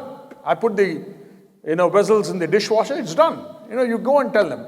So this thought came in me, the Lord of the universe has given me a job. He has asked me to go and deliver 2 vibhuti packets to a devotee of his. So I went back home, I showered and I told my mom, I'm going to Puttaparthi. My mother looked at me and said, where are you coming from now? I said, I'm coming from Puttaparthi. Then she said, what is it? And I told her the entire story. She said, anyway, even if I stop you, you won't stop, go. So I reached Puttaparthi that evening. I was seated in the front row. Saha uncle was there. I took permission and I was seated in the front row. Here was a young guy in early 30s, full of ego, bloated, that he has done some work for Swami. Very, very egoistic person. I'm sitting there. Now Swami is going to come up. Swami is going to walk, then I will rise and tell Swami, I've done your work. And Swami will say, Shabash, you've done, good job. So this was a thought I had, I was sitting there. Swami walked up, the music came and Swami walked right up to me. I rised to tell Swami, Swami said, hey, kucha! One slap, pad, tune. Ego gone, balloon burst, everything burst. I'm done. I'm seeing left and right, everybody is looking at me, I've annoyed Swami. What has this guy done? So everybody was upset, because Swami was so upset with me.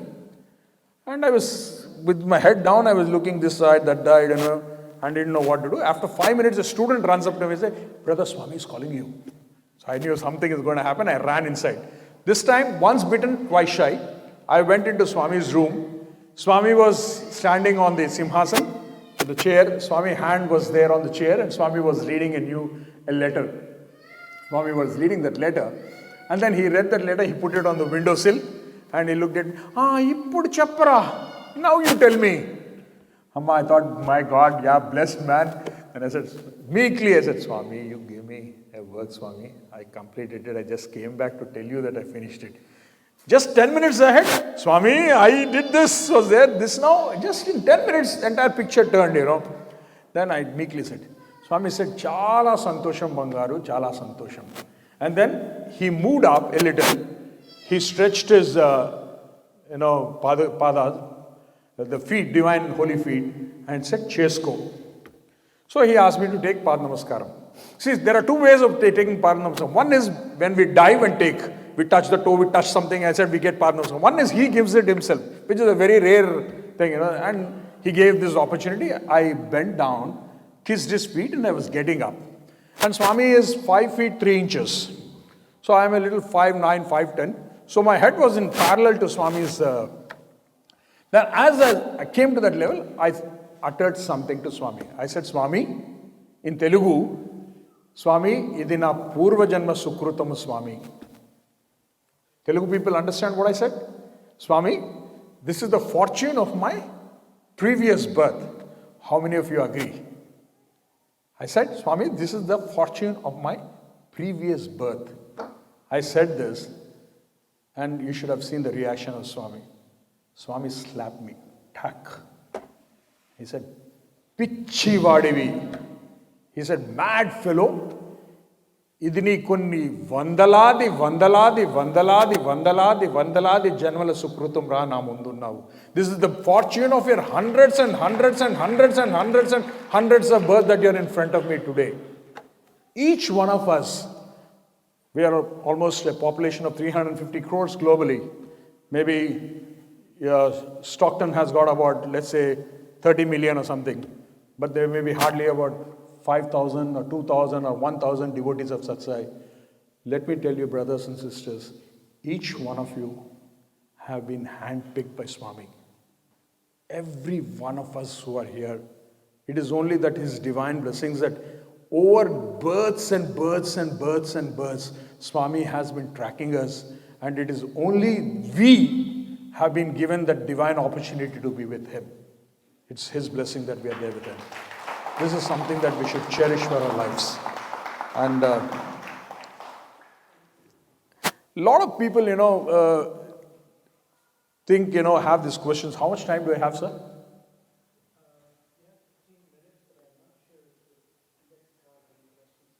Yeah, if you have any questions, I can take the questions.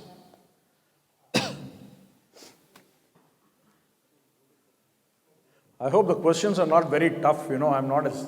I'm not a spiritual guy to answer these questions, but let me try. As the questions come in, I would like to narrate one more incident, if you're all ready to listen to that. You right?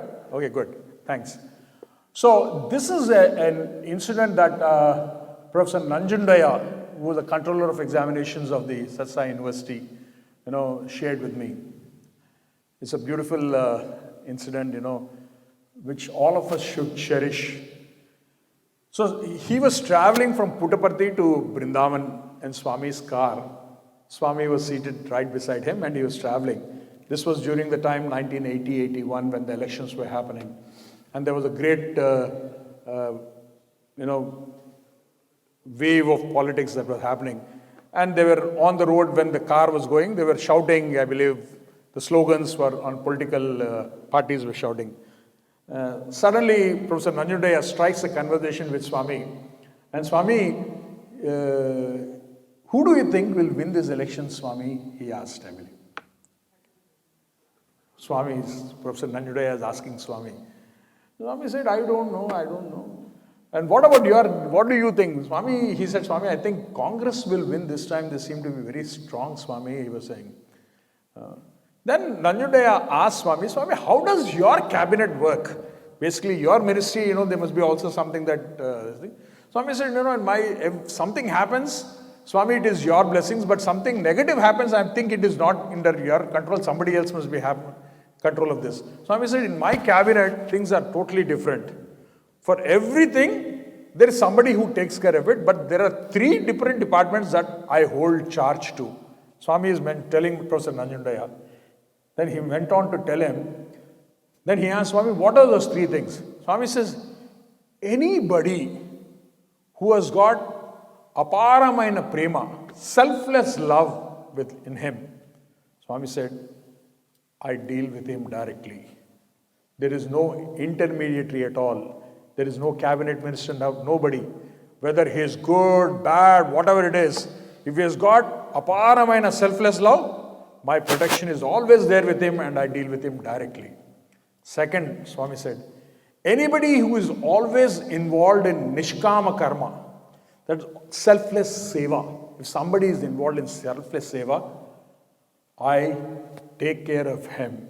I ensure that 7 generations in the front, 7 generations in the past, is all under my control. And the third thing is that anybody who does nitya sadhana, spiritual sadhana on a daily basis, I am in charge of that person. Nothing in the world can actually affect him. So, brothers and sisters, 3 slogans that Swami has given. And it's classic example that I just heard right before I came to USA is a gentleman called Bapi Raju. I don't know how many of you know this gentleman, Kanumuri Bapi Raju. He hails from a place in West Godavari of Andhra Pradesh. A very ardent devotee of Swami. He was a MP, member of the parliament. He was 2 times minister also in Andhra Pradesh government. Huge moustache, very stocky built personality. So he happened to come to my medical center and I was talking to them and he narrated this story to me. I thought, this is the first time I want to share this with you.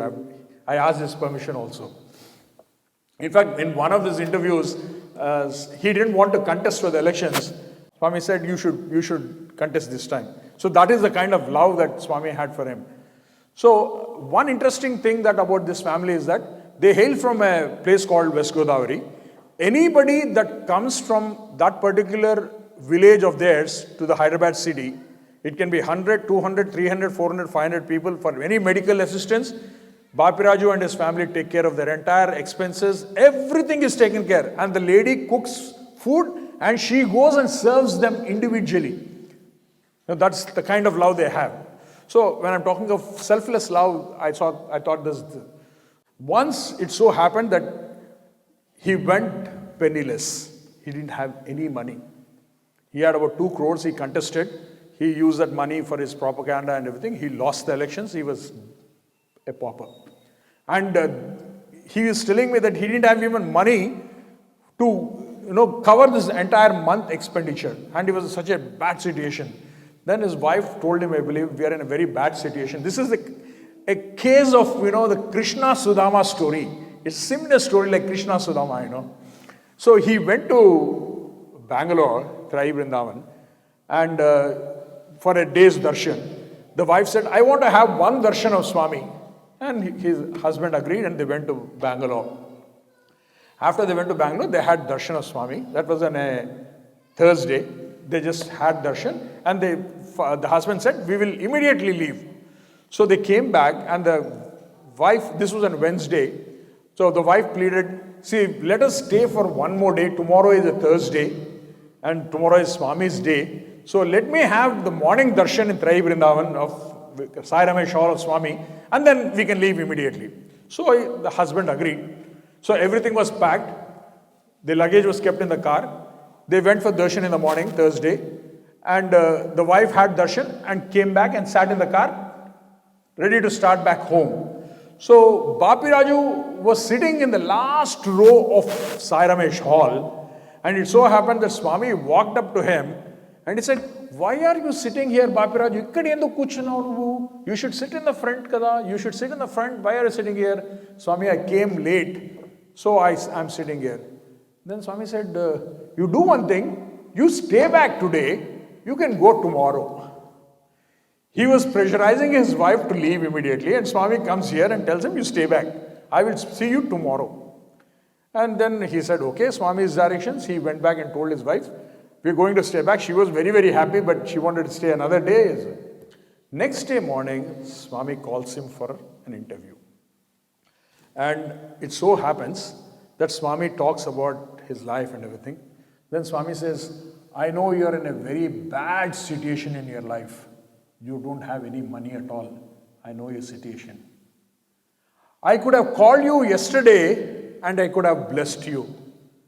But today is a Friday, Lakshmi Varam. This Friday is supposed to be Mahalakshmi's day. I wanted to call you and bestow to you the Mahalakshmi's life in your life from today."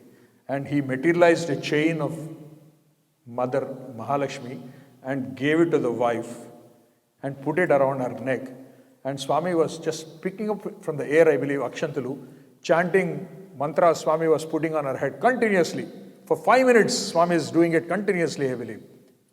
And says, "From today, Lakshmi, Mother Lakshmi is going to be with you. Don't even worry in your life. I am promising you. Even if the Navagrahas are there, na? The Shani Graha, all these things." Swami told him, "Even if the Navagrahas come and trouble you, this Sathya Sai will stand up and hold the Navagrahas like this." Swami told him. Imagine the Divine Master can do anything that he wants. So they came back home very happily. They didn't have any money at that time. So they came back home, and when they reached home, there was an IAS officer sitting in their home waiting to talk to him. "Sir, I came to meet you. I have a request." He said, "What is it?" "Sir, we need to construct a few godowns in your place. There is no land available. We need to construct about 7 godowns, and we need your permission to construct it in some of your land." Then this gentleman said, "It's okay, but I don't have any money at all. Where will I do? How can I construct it?" He said, No, sir, the government will construct it on its own. We will construct 7 godowns, and we will pay you a monthly rent of 1 crore rupees, sir, for this, and please accept it. This entire amount, sir, for 5 years, we will pay you 75 lakhs per month. We will take it 25 lakhs as EMI for construction of these godowns. Rest of the 75 lakhs, we'll ensure that we give it to you. And he says from that day onwards, this 7 godowns that he has is what has been actually making him live a life of luxury and happiness today. Imagine when the Lakshmi Katakshan comes, when Swami bestows Lakshmi on you, what can happen? It happens in a split second. Swami says, I never wait to come in a plane. I never wait to come in a car. I don't come by anything. Swami says, I'll come in a flash. Swami has told us so many times, just think, flash, it comes. And that's how it is. So Swami is so graceful, and bountiful blessings that he gives. So I'll end with one story, the last one before I take these questions. Is it okay, Chandra? Yeah. This happened actually in Prashant Nilayam. We were all seated in Swami's interview. This is the same story where 63 of us were there inside the interview room. And half of the youngsters were there for the first time in their life inside Swami's room. They didn't even know how to behave in the room or something. They didn't know. So we were sweating. 63 in that small room was a big number. But the room stretches, when Swami wills it, it'll stretch. That's a different story. So during that interview, I was sitting right beside Swami, and I was seeing Swami, and Swami was playing with his fingers. And suddenly I saw something coming in his hand. So Swami got up, waved his hand, and then put up his hand, and a beautiful diamond of this size was there in Swami's hand. And Swami asked, hey, what is this diamond? What is this? Everybody was saying, Swami, diamond, Swami. Somebody was asking, Swami said, which diamond? Swami said, somebody said, Swami, Kohinoor diamond, Swami. Somebody said something else. No, Swami said, no. This is the original Kanyaka Parameshwari no-stud diamond. Kanyaka Parameshwari is Kanyakumari. There's a temple there. The Kanyaka Parameshwari is Mother Goddess Kanyaka Parameshwari Parvati. And the no-stud is such big diamond. It used to, Swami told us the story of how the diamond used to dazzle and warn ships, coming into the dock area. Swami was telling us the story. And then it so happened, then Swami said, do you know something? The value of this diamond today is about 30 crore rupees. I'm talking of 1996, August 29th. 30 crore rupees, Swami said. And this has been plundered and the Britishers have taken it. It is in one of the museums, United Kingdom. I put the guards to sleep and I brought it to show you guys. Swami was telling us, I put the guards to sleep and I brought it to show to you. And it was dazzling in his hand. Then he looked at me, Emra Chustava. And then I said, Swami, yes, Swami gave it. And that is one great moment of my life where I could actually hold in this palm the beautiful diamond of the Mother Goddess. Then he gave it to another friend, Vice Srinivasan was also there. I don't know if he's there, he's left. Two of us, Swami had given us the opportunity to touch. Then he said, give it back, otherwise you guys will put it in your pocket and go and sell it in the market, I know it. Then we gave it back. Then he was in the hall, he was asking, who wants this as a gift? 30 crore rupees there to kaun nahi lega, sab lenge na. So everybody was ready. Then Swami looked at one boy who was sitting at the far corner and said, I like your attitude, a very good boy. I want to give this as a gift. Do you want to catch it? He said he was very happy. First time he's coming, he's getting 30 crore rupees from Swami. Na? Swami took the diamond and pushed it. It went into the air, push, it vanished. Just in thin air it vanished. Swami said, I sent it back to the museum. That's what it is. So then Swami made a beautiful statement. He said in Telugu, he sat back on his simhasan, he put his hand across the chair like a Maharaja, Raja di Raja. He put his hand like this and said, hey, meer nammute nammandira lekapothe mee karma.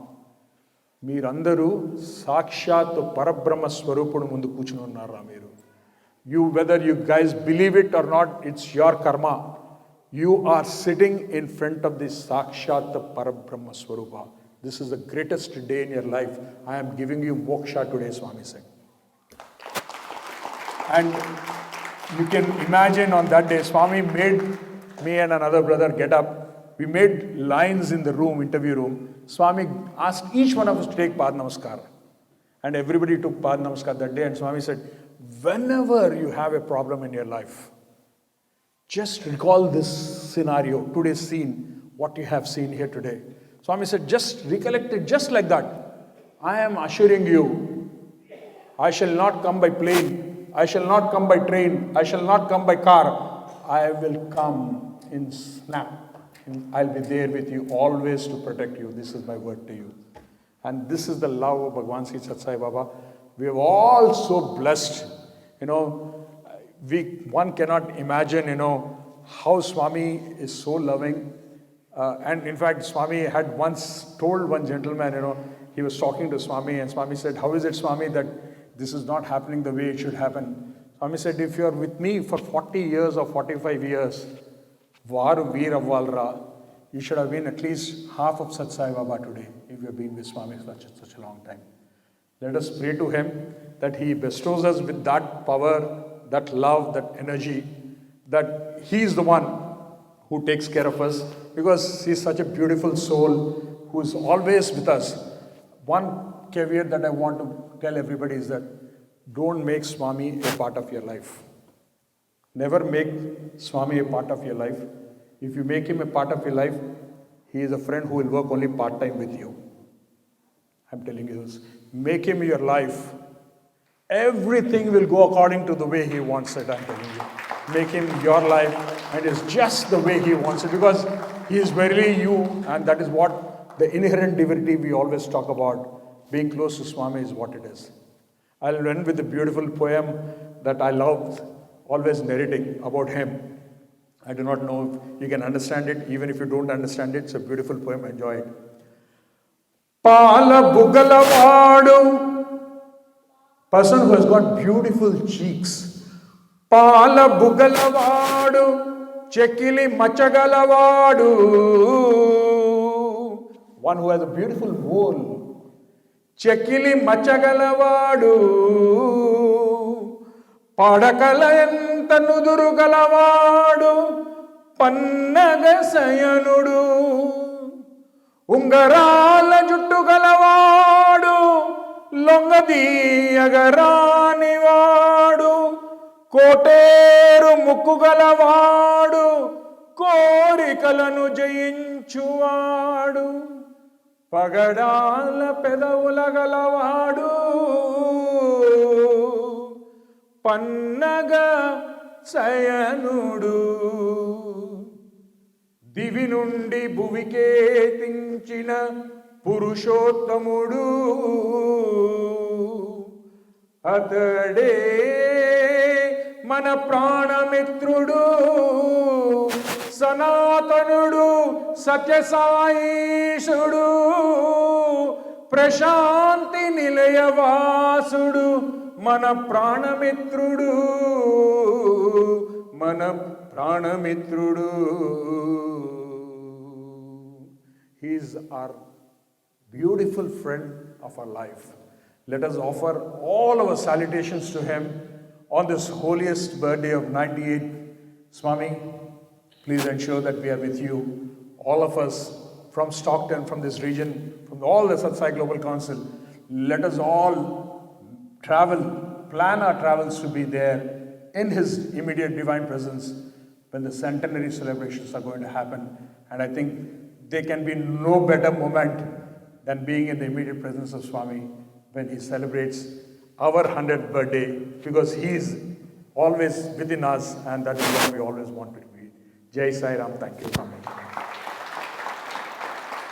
I will try to answer a few questions. If I am not able to answer these questions, I will seek the help of all the devotees here. You can answer on how to nullify past sins you have done. Will Vibhuti will do say, how to nullify your past sins you have done? Will Vibhuti will do some solace change in your past deeds? Will Swami Seva can affect on this? Beautiful question. I think, I have the answer for this. Yeah. Swami always says that every human being is born with a kanta mala, a mala with the past deeds. So karma phala is always a part of it. I don't know how many of you know that story of T.G. Krishnamurti. I don't know if you know that incident, Anybody knows that incident of T.G. Krishnamurti? I don't know, that will take a long time, but I will not go into it. But I will come directly to this point. Swami will not interfere with karma. Swami has himself told many a time. But Swami will definitely speeden up the karma. Suppose you have to suffer for 10 years. If you are in the path of Sai, you are in the path of Seva of Sai, definitely that 10 years can become 5 years or 4 years or even a year. Maybe the 10 years, maybe Swami wills, in a minute he can wipe it out. I'll tell you a beautiful example of this.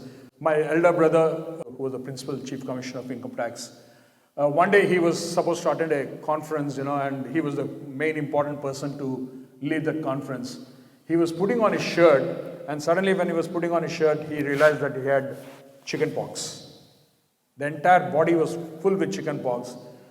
Everybody in the family was saying, why is it that, you should take off, you should not go because it's contagious, infectious, you could lead into problems. But he said, I am running this show right now for the government of India, I have to go. So he took a handful of vibhuti, rubbed it on his chest. There is a photograph of Swami, the Hiranyagarbha lingam. I don't know how many of you have seen that Swami is holding a lingam, a golden lingam. So he took that photograph, rubbed it across, and then he went to the office. So came back late in the night. He didn't even realize that he had this chicken pox. He was in the conference. He was looking after the entire thing. He came back home, and just after he came back at 11 o'clock, to his surprise, he opened his shirt. He saw that the entire chicken pox was gone, and black scars were left on the body. Only that takes about 10 days for that status to come. So when you're doing work in a divine mode, the divinity actually interferes and your karma comes into a fast track mode. We are in a world of fast track mode. And I can also tell you, people used to say that suppose you do some sins today, you will bear the sins in your next birth. I think God has also come into a fast track mode now. He is also saying, ensuring that whatever sins that you do, ye janma mein aap bhugtna padega. You'll have to bear the curse of that sins only in this janma. This is how God is also operating now. So definitely, vibhuti and good deeds and good seva will lessen the burden of karma. Definitely it is there. Swami's words, please. Or did you experience Swami after he left the body? All right. I can render a story, but it will take a lot of time. There's a beautiful story that happened to me in the United States.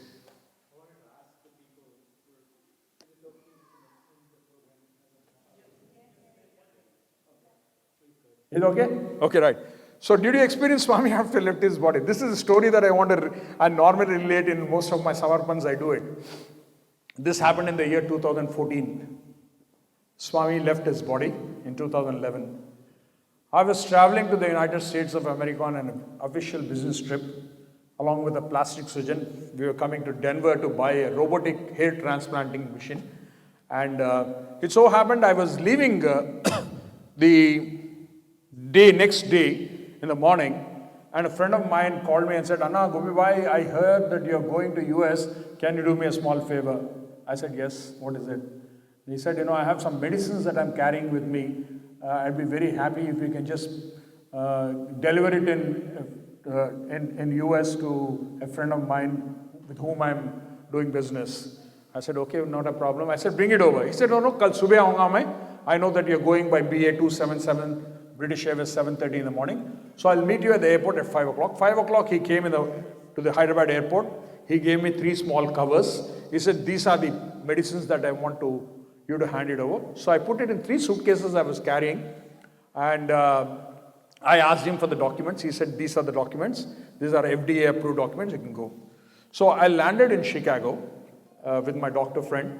And I told my doctor that, boss, I have something to declare because I've got some medicines, which I have to declare. So I'll go to the customs, declare, and then come back. Then he said, I asked him to go to the green channel. He walked out. I went to the customs and I declared that I have these medicines with me. And there was a lady there who looked at the medicines. He said, she looked it up and down. She said, do you have the documents, sir? I gave the documents to her. She looked at the documents. She looked at the medicines and he said, do you have more documents of this? I said, these are the documents. I believe these are the FDA approved documents. She said, I'm sorry, sir, these are not FDA approved documents. These drugs that you have brought into the country are not permitted. This is drug trafficking. We'll have to confine you for interrogation. Imagine, what did I do? I tried to do a good deed for somebody without any discrimination. I brought these medicines. Here I am. I told them, no, this is something my friend gave me. He's like a younger brother to me. I don't think these are. No, sir, you'll have to wait. I said, no, please check it out. So they were very rude to me, let me tell you. They were very rude. They took me to an interrogation room. It's a big room. There were 10 of them, officers, who really interrogated me. Very harsh words they used. That you guys are like this is how you do it. And I was in a state of dilemma. I didn't know what to do. It was so bad. Then I told him, can I use my phone? Maybe I can call the gentleman and tell them that this is. He says, we can't. The captain has to come. The captain will interrogate you. Then we will decide your fate, whether we have to arrest you, deport you, what we need to do, and all these things with me. So I told him, my brother works for the World Bank here. He heads the African continent. Could I call him? He's a United Nations specialist, He said, we cannot do anything unless the captain comes. Then the lady comes and they were very rude to me, I'm telling you. Rude in the sense, absolutely rude. They didn't even offer me a glass of water. I asked for water. And that was the first time in my life I cried. I cried that day. I said, what is this?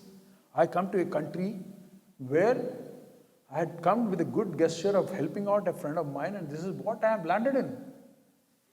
And then I didn't know what to do. And there's a lady that comes and says, this captain is going to come and don't expect any help from him.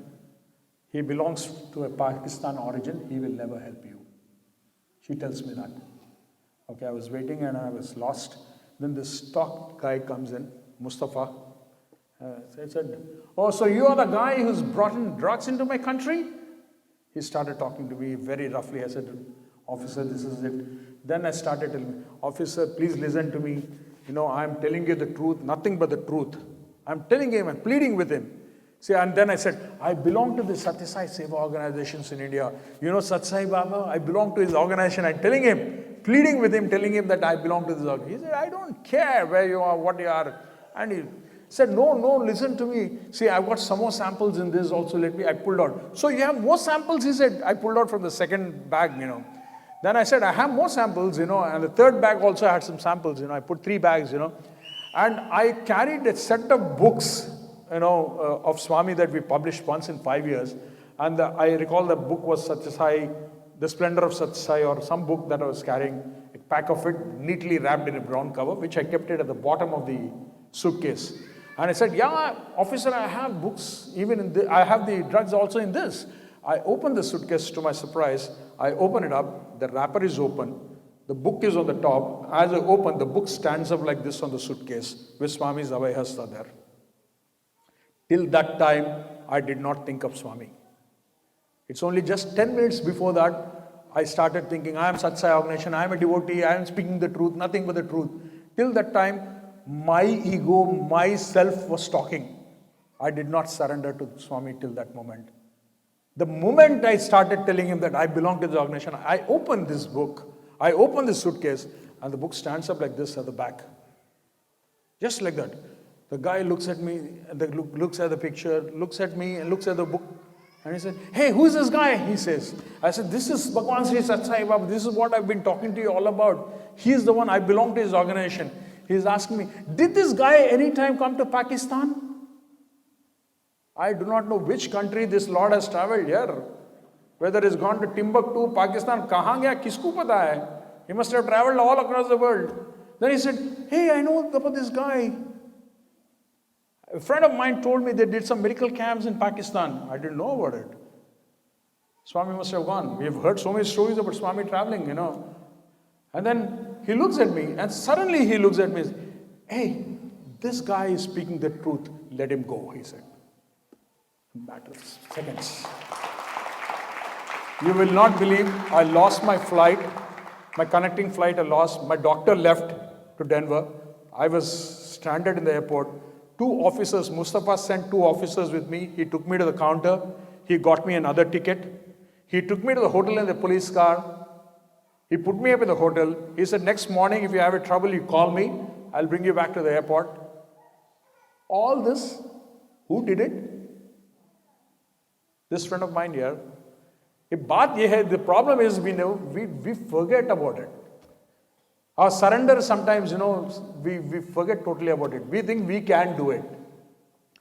And most of the devotees of Sathya Sai will actually acknowledge with me. You know, Swami takes you to the last minute. You're in the dying situation, you know, then he comes, hey, I am here, I am Sathya Sai Baba, I am there to bless you, I'll bless you. Till that time, though, itna acid tests karayenge, Swami puts you on an acid roll test, you know. He'll make you cry, he'll make you weep, he'll make you crawl, he'll make you beg, he'll do everything. Then he comes, I am here, don't worry. Why fear, I am here. And that is a classic example of Swami. This happened in 2014. Every day, I'm sure that across the world, there'll be hundreds of devotees who will actually tell you how Swami is actually protecting them.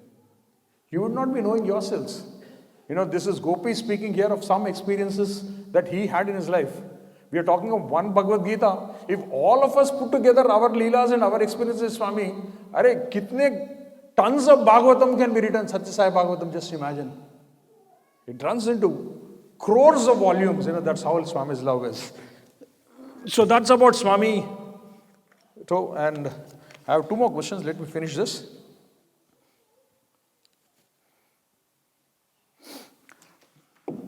Can you please explain what Swami said about daily spiritual sadhana? Is it meditation or chanting or any other kind? You're asking the wrong guy about spirituality. Let me tell you this. To me, spirituality, as per Swami, is being happy and keeping people around you happy. Only a happy person can make somebody else happy. This is the life's, main, I would say, the cover page of your life. That's how it should be. So, yes, ultimately, I would say that meditation is the path, that the last stage of actually getting connected to the Lord. That's where you talk, God talks to you directly. But I'm sure that a lot of you chanting, Navavida Bhakti Margas are there, the different paths to reach God. Each one has got his own path to reach Swami. And maybe, I have chosen the path, or Swami has given me the path of Seva to reach him. Somebody would be spirituality, somebody must be Japa, Dhyana, somebody should be Bhajan, Pada Sevanam. So different roles. But Swami has definitely said that Nitya Sadhana is very important to reach him. This is one important thing that we should always think about. Any word on Prema Sai? Officially, there are claimants now. Yeah, there will be a lot of claimants. Sathya Sai Baba is a very popular figure in the world. A lot of claimants will say Prema Sai has come, Prema Sai has come. मैं तो ये कहता हूँ कि we have one avatar, Sathya Sai Baba. We are contemporaries of this avatar. None of us have seen Lord Rama. None of us have seen Lord Krishna. None of us have seen Allah, Jesus, or anybody in your life. Frankly, many of you who are present here also might not have seen Sathya Sai Baba in physical human form. These kids, young kids, might not have seen. But there are people who have seen the Lord, who touched the Lord, who spoke to the Lord. For us, for this Janma, Prem Sai to dur ki baat hai. Let's get stuck to Bhagwan Sri Sathya Sai Baba. Because Swami himself once told, after Lord Krishna, the only Paripurna avatar that has come on Mother Earth is Bhagwan Sri Sathya Sai Baba. The only Paripurna avatar is Bhagwan Sri Sathya Sai Baba. So Prem Sai might come. When he comes, he will declare himself. Let's wait and watch. If we are lucky, we'll see him. That's how it is. What are your experiences after Swami's? What is this? Oh, this is what I told you, See, what I would say is that if you look at Prashant Nilayam today, since I work very closely with the Prashant Nilayam Mandir also and the Sathya Sai organizations India, every day, let me tell you, at least 25 to 30% of the people who come into Prashant Nilayam are first-time people. The first-time visitors. The number has swelled. And a lot of devotees who have been with Swami, post Swami's Maha Samadhi, have actually gone internally looking for him now. That is what Swami has always wanted every devotee to do. Realize that he is the inherent divinity within each one of us. This is what has happened to many of the devotees. But it is very necessary, let me also tell you, having been a part of the Sathya Sai, I would not like to use the word mission. The moment I use the word mission, Swami becomes a missionary. So I don't want to use that word mission at all. So Swami, bhajan and seva are two important components. So that is why Swami, even after leaving his physical mortal coil, on his Mahasannidhi, it is written as love all and serve all. He could have written help ever, hurt never, or something else. Why did Swami get it written as love all and serve all? So service is a very integral component of our life. And love, as I told you, you have to be selfless. Love is something that makes one dear to Swami. This is something that's very important. This is a blank question. Thank you for sending me a blank question. Sorry? Yeah, we'll take one more question. This is done. Luckily, I've done this also. Anybody who wants to ask any other question, who have not written here, I can take one more question before I call it a day, please.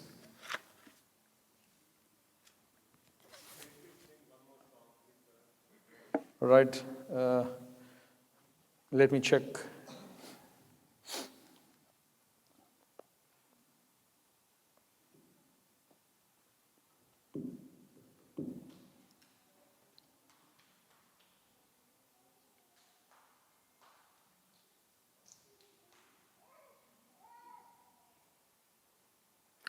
So I will narrate this story. In fact, I didn't want to narrate this story, but I would like to narrate this story. And this is about the story of, I don't know how many of you know about the Pranic Healing Foundation. Have anybody heard about Pranic Healing? No? Yeah. So Pranic Healing, the founder of Pranic Healing is a gentleman called as Chok Sui. He's a South Korean and he's supposed to be the master of Pranic Healing. There's a great incident that it was narrated by one of his disciples on a audio interview that we did. Sashidhar Reddy is called Acharya Sashidhar Reddy, who is the Pranic Healing Foundation president in India. They do a lot of curing using the energy waves around you. Pranic healing is a great concept of alternate medicine right now. The Chok Sui is his name. He mentioned that every year, I believe, all the greatest of the yogis in the world from different paths meet for an annual conclave in a place called Sambala. This is the place called Sambala in Himachal Pradesh or some place, Supposedly one of the, where gods and goddesses actually live when they come there. They come and meditate. And this Pranic Healing Foundation chief mentioned that in one of such annual conclaves, the chairperson of the conclave was Bhagwan Sri Sathya Sai Baba. I believe that is when Chok Sui saw Bhagwan actually giving directions to the yogic masters and the spiritual heads of the entire universe. Swami was saying, this is how you should do it, this is how you should do it. So during that conclave, this Chok Sui had this great urge of seeing Bhagwan in his physical form. So he decided to come to India. So he called Sashidhar Reddy, who is a Hyderabad guy, basically, and said that I would like to come and see this, I would like to come and see Sathya Sai Baba. Do you know him? So Sashidhar Reddy said, yeah, I know about Sathya Sai Baba. He's a fraud. Don't go there. Don't waste your time. It's not worth going there at all. He lives in a place called Puttaparthi. Just keep off. He said, no, you don't know about it. But let me tell you that I want to come and see him. So I am coming to India on a special plan of action that I want to go and see him. So inevitably, being the president of the Indian chapter, he had to receive him in Bangalore airport. When Chok Sui landed in Bangalore, the moment he entered Bangalore, Chok Sui actually had a great feeling within himself. We all heard about Frank Baronski's the camera, the Kirlian camera, where each one of us can see a aura around you. Normally for an individual like me or somebody, the aura might be about 3 inches or 4 inches. For spiritual sages, it's about 3 feet, 5 feet. There are people who have seen for yogis and Siddhi yogis about 6 feet, 7 feet of aura that you see. So the moment he landed, as he was alighting the plane, he could see a pink kind of actually waves around in the energy around him in the atmosphere. And he was very, very surprised to see that, because pink denotes a lot of love.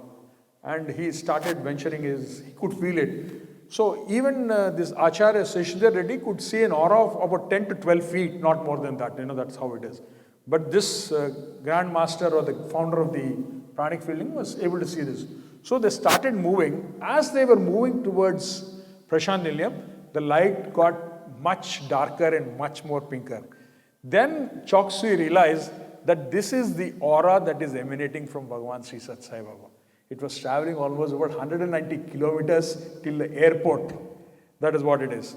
So they landed in Prashanti Nilayam, I believe, and they were offered a room in South Prashanti, and they were permitted to sit. So Choksui was in the veranda.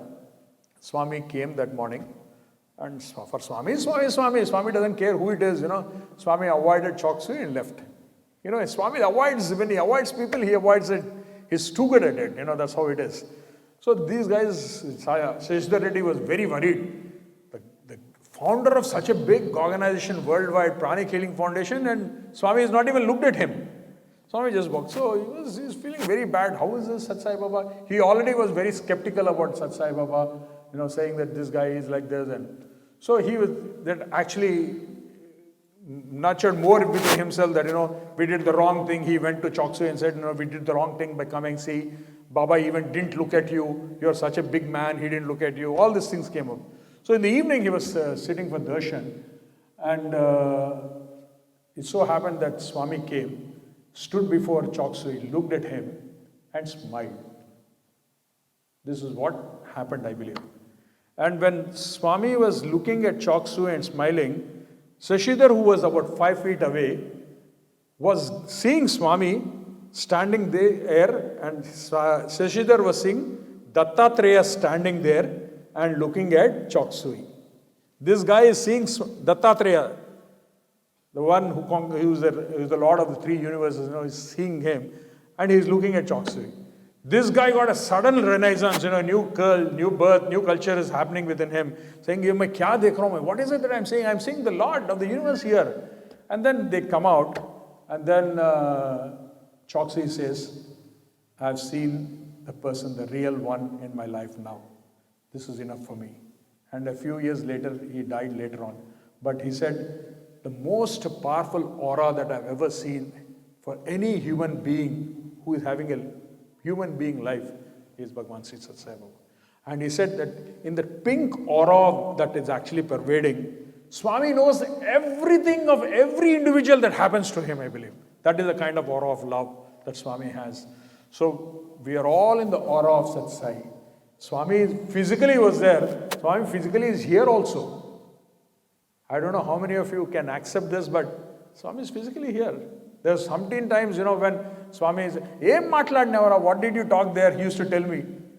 See, that means he's listening to every word that we speak. He's listening to every bhajan that we sing.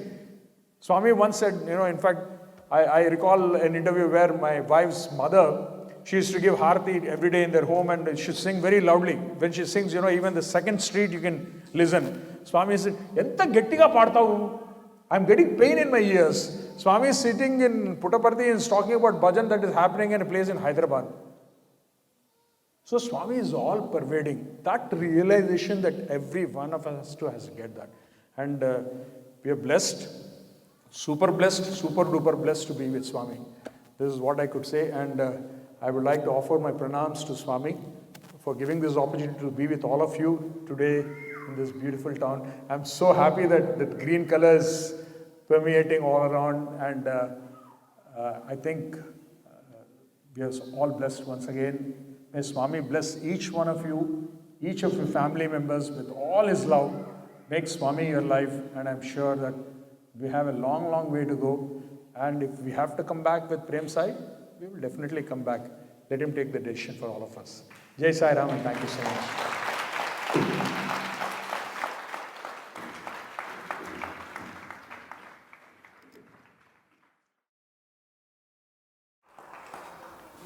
Our next item is the launching of the Ladies Wing, and I wanted to introduce Sister Sailaja. She's from Tri-Valley Center.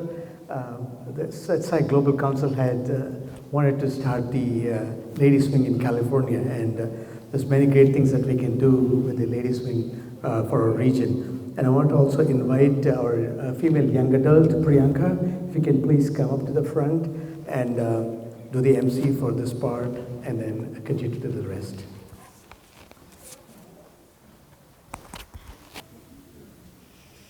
Sairam, my name is Priyanka. I'm a young adult from the Concord Sai Center.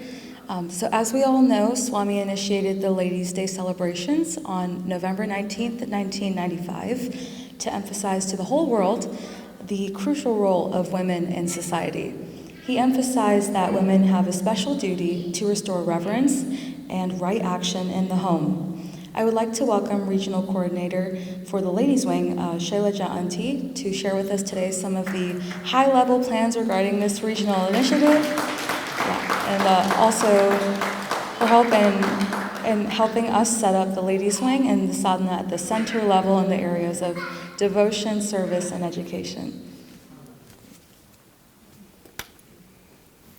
Sai Ram dear all. My humble pranams to the lotus feet of our beloved Bhagavan, Sri Sathya Sai Baba. Wish Swami and all of us a very happy birthday today. And also to all our Sai sisters, happy Ladies' Day. Swami chose a special occasion. I don't know why, that timing is just falling. Today we are celebrating Swami's birthday and tomorrow is the actual Ladies' Day, which is being celebrated in Prashanti Nilayam. And this is how Swami chose a day for us to celebrate and initiate the Ladies' Wing in California region. Thank you, Chandrasekar, for giving me an opportunity for this. And as Brother Venkata Ramana said, how important the Vedas is, our Swami mentioned in one of the Ladies' Day, Gayatri, which enshrines the essence of adores the feminine principle in various ways. Vedic rituals and practices accord a high place to women. With a simple sentence, Swami said how important the role is for Vedas. Thank you, Venkata Ramana Garu, for giving us Vedas, the importance of Vedas too. Our Saima says women must lead with their ideals. Sometimes we feel like what we are. Do we know what we have in our power? Sai is with us. As we say, as Brother Gopi Garu said, we are one. I'm nothing but Swami and Swami nothing but anyone, right? It's one. With that said, let's listen to Swami, what Swami says about a woman. So as Chandrasekar Garu said, so today we are launching the Ladies Wing, and we already have the Ladies Wing in across all of the regions in SSTC Zone 1. And the mission is, as Swami said, to understand, embrace, and share the teachings of Bhagavan Sri Sathya Sai Baba to empower women to blossom to their full potential in all aspects of life and the multitude of roles that they fill. A day starts for a woman. We are playing multiple roles at home, outside, and we are contributing a lot to the world. But there is still a lot that Swami is thinking that we can do, serve others, and spend time with not only at home, and teach the children how to and what conduct they should be getting into when they get into the world. So for that, I would like to read out is one divine discourse that Swami beautifully said. The first lesson in Seva must be learned in the family circle. Father, mother, brothers, sisters, in this limited, well-knit group, one must engage in loving service and prepare for wider seva that awaits outside home. The character of each individual member determines the pace and prosperity of the family. The character of each family is the basic factor that decides the happiness and joy of a village or community. And the nation's progress is based on the strength and happiness of its communities. So, for the welfare of the country and of the entire world, the spirit of service, vital enthusiasm, constructive imagination, pure motivation, and unselfish alertness are urgently needed. Women plays a key role in this entire process. That is what Swami is educating and saying all women to stand up.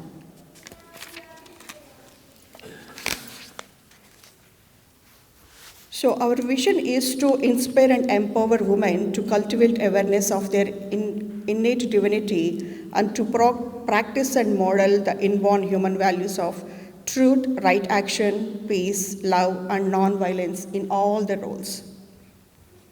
So some of the benefits that we can share: foster spiritual growth in themselves and others, empower and support each other at all ages and stages, build connection and communication, not only within the center that you are a part of, but all the other centers and other community and the entire world, right? So there is no limit to that.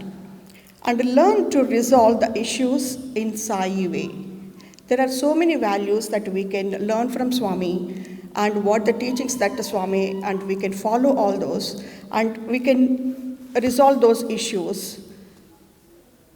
It's a Swami at the end of the day. He will take care of all of us.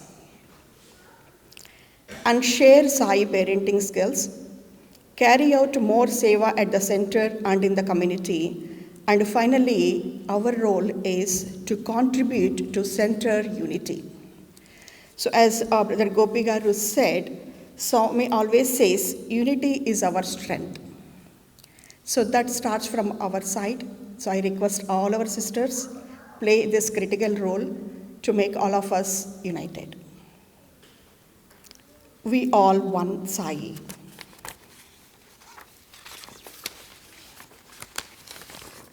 I'll just take a few minutes to go over the structure of our ladies wing and what is the plan and what our next steps will be. As zone 1 level, there is a ladies wing committee, and from there each region has a regional ladies wing coordinator, and that falls to all the centers. When I say ladies wing, it is not a specific group outside of the center. It is within the center, within the members, all the ladies members are part of this particular ladies wing. And there will be a center ladies wing coordinator and a lead will be identified at each center. That is what we are planning to.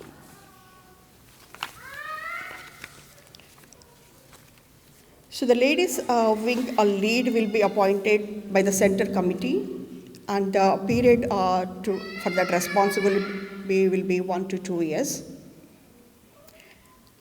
Who will be eligible for that ladies wing to be part of? The women all ages from YAs to seniors, from 18 years and above. So what ladies wing activities will be? You can ask, like, I'm already part of the altar setup. I'm already doing the devotion. I'm singing the bhajans. What else a specific ladies wing should do? When we think we are doing, only some people may be good at bhajans. They lead singing. Some are doing altar. But is it something that we can think and what others can do, what their potential is? Talk to them. Some people might not be open up, but if we go and talk to them, they might come and work with you or help or do other seva opportunities as well. So that is what we are trying to enclose on the devotion side. Devotional singing and teaching, study circle, altar decorations, and self-care. How important the self-care is. There are elderly senior members at our centers, and the parents might be traveling, so we can learn more from them, even from altar. They might be interested in, right? So we will reach out to them, ask them where they can contribute, and so that they can be more happy. On service side, women's mentorship groups to mentor YAs, social activities to bring women together in serving others, and the plan is to bring some guest speaker sessions to increase the awareness and adopt a cause in the community and work on it as a group. So this is one thing we are planning on initiating as soon as possible to see in the community where we can help as a team, as a Sai family. So that is one thing I request all the women to start thinking about. And other service opportunities to women and girls by partnering with local non-profit organizations. When it comes to education, there is a need for most of the women where they can learn some technology or healthy cooking and eating. Of course, everybody cooks healthy and want to eat some tasty food, but there are still that you can learn from others. Financial literacy is one thing that we are hearing more from our ladies group, how we can help and how we can get more awareness on this particular area. So that is one thing that we can help all the ladies. And therapy for issues. So these are some of the activities that we are planning on doing as part of the ladies wing.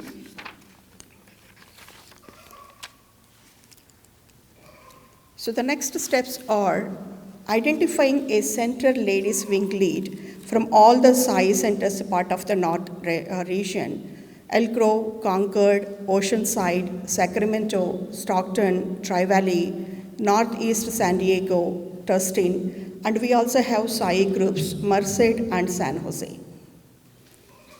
So once we identify the ladies wing center leads by end of December, starting January, we will start working on all the activities and we will conduct some guest speaker sessions and also planning on accepting one service project to offer for Guru Purnima and also Ishwaramma Day, sorry about that. And there will be women's mini retreat, will be from April to June. We will come back with the dates. Request to Sai sisters, by seeing all this plan, you are doing service for yourself. This is not something that you are going to do for others, but you are doing for yourself, spending quality time with Swami, working with Swami for others, so that we can provide a lot of seva and you can be happy at the end of the day. So that is what our plan is for the next steps.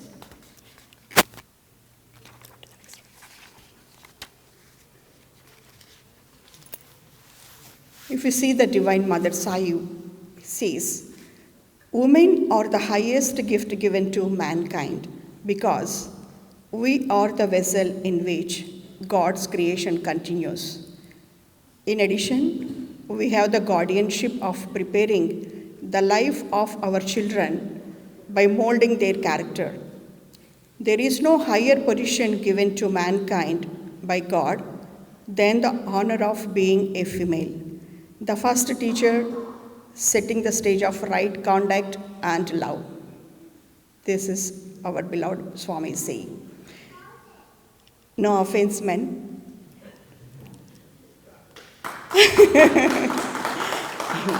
So with that, let us pray that our beloved Bhagavan Sri Sathya Sai Baba blesses us with this mission and inspire us to work towards the goal of Dharma for women, the 5 Dharmas that we need to. And the only request to all the men and children, make some space for women at home, understand what they want, what they can achieve, try to understand their potential, and encourage them and motivate them to go and do some seva opportunities. Sairam.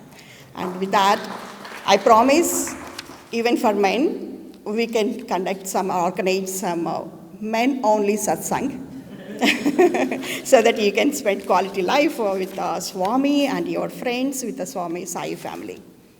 Okay, more details to come. Sairam.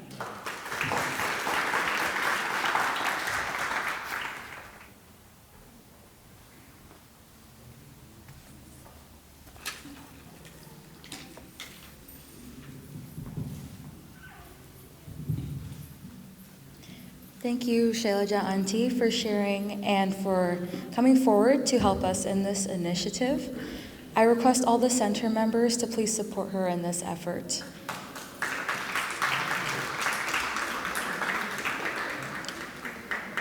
Before we begin the devotional segment, I would like to take a moment to express our deep appreciation and gratitude to Ratan Naidu Uncle and the Stockton Sai Center, as well as the temple management for allowing us to host both the GAB and birthday programs.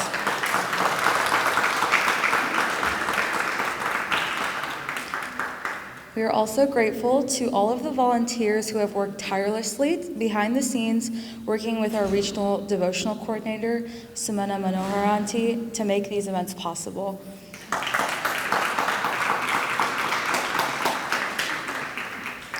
So our last segment for today is going to be the devotional singing, followed by Baba's cake cutting ceremony. And after the devotional singing, we would like to request all the SSSE children to please come up to the front, where we'll have Baba's 98th birthday cake cutting ceremony. So SSSE teachers and parents, please guide the children to the front and then take them back after the cake cutting ceremony, and after which we'll have Bhagwan's Arati. Let us all remember our dear Sai and show our love to him through our devotional singing.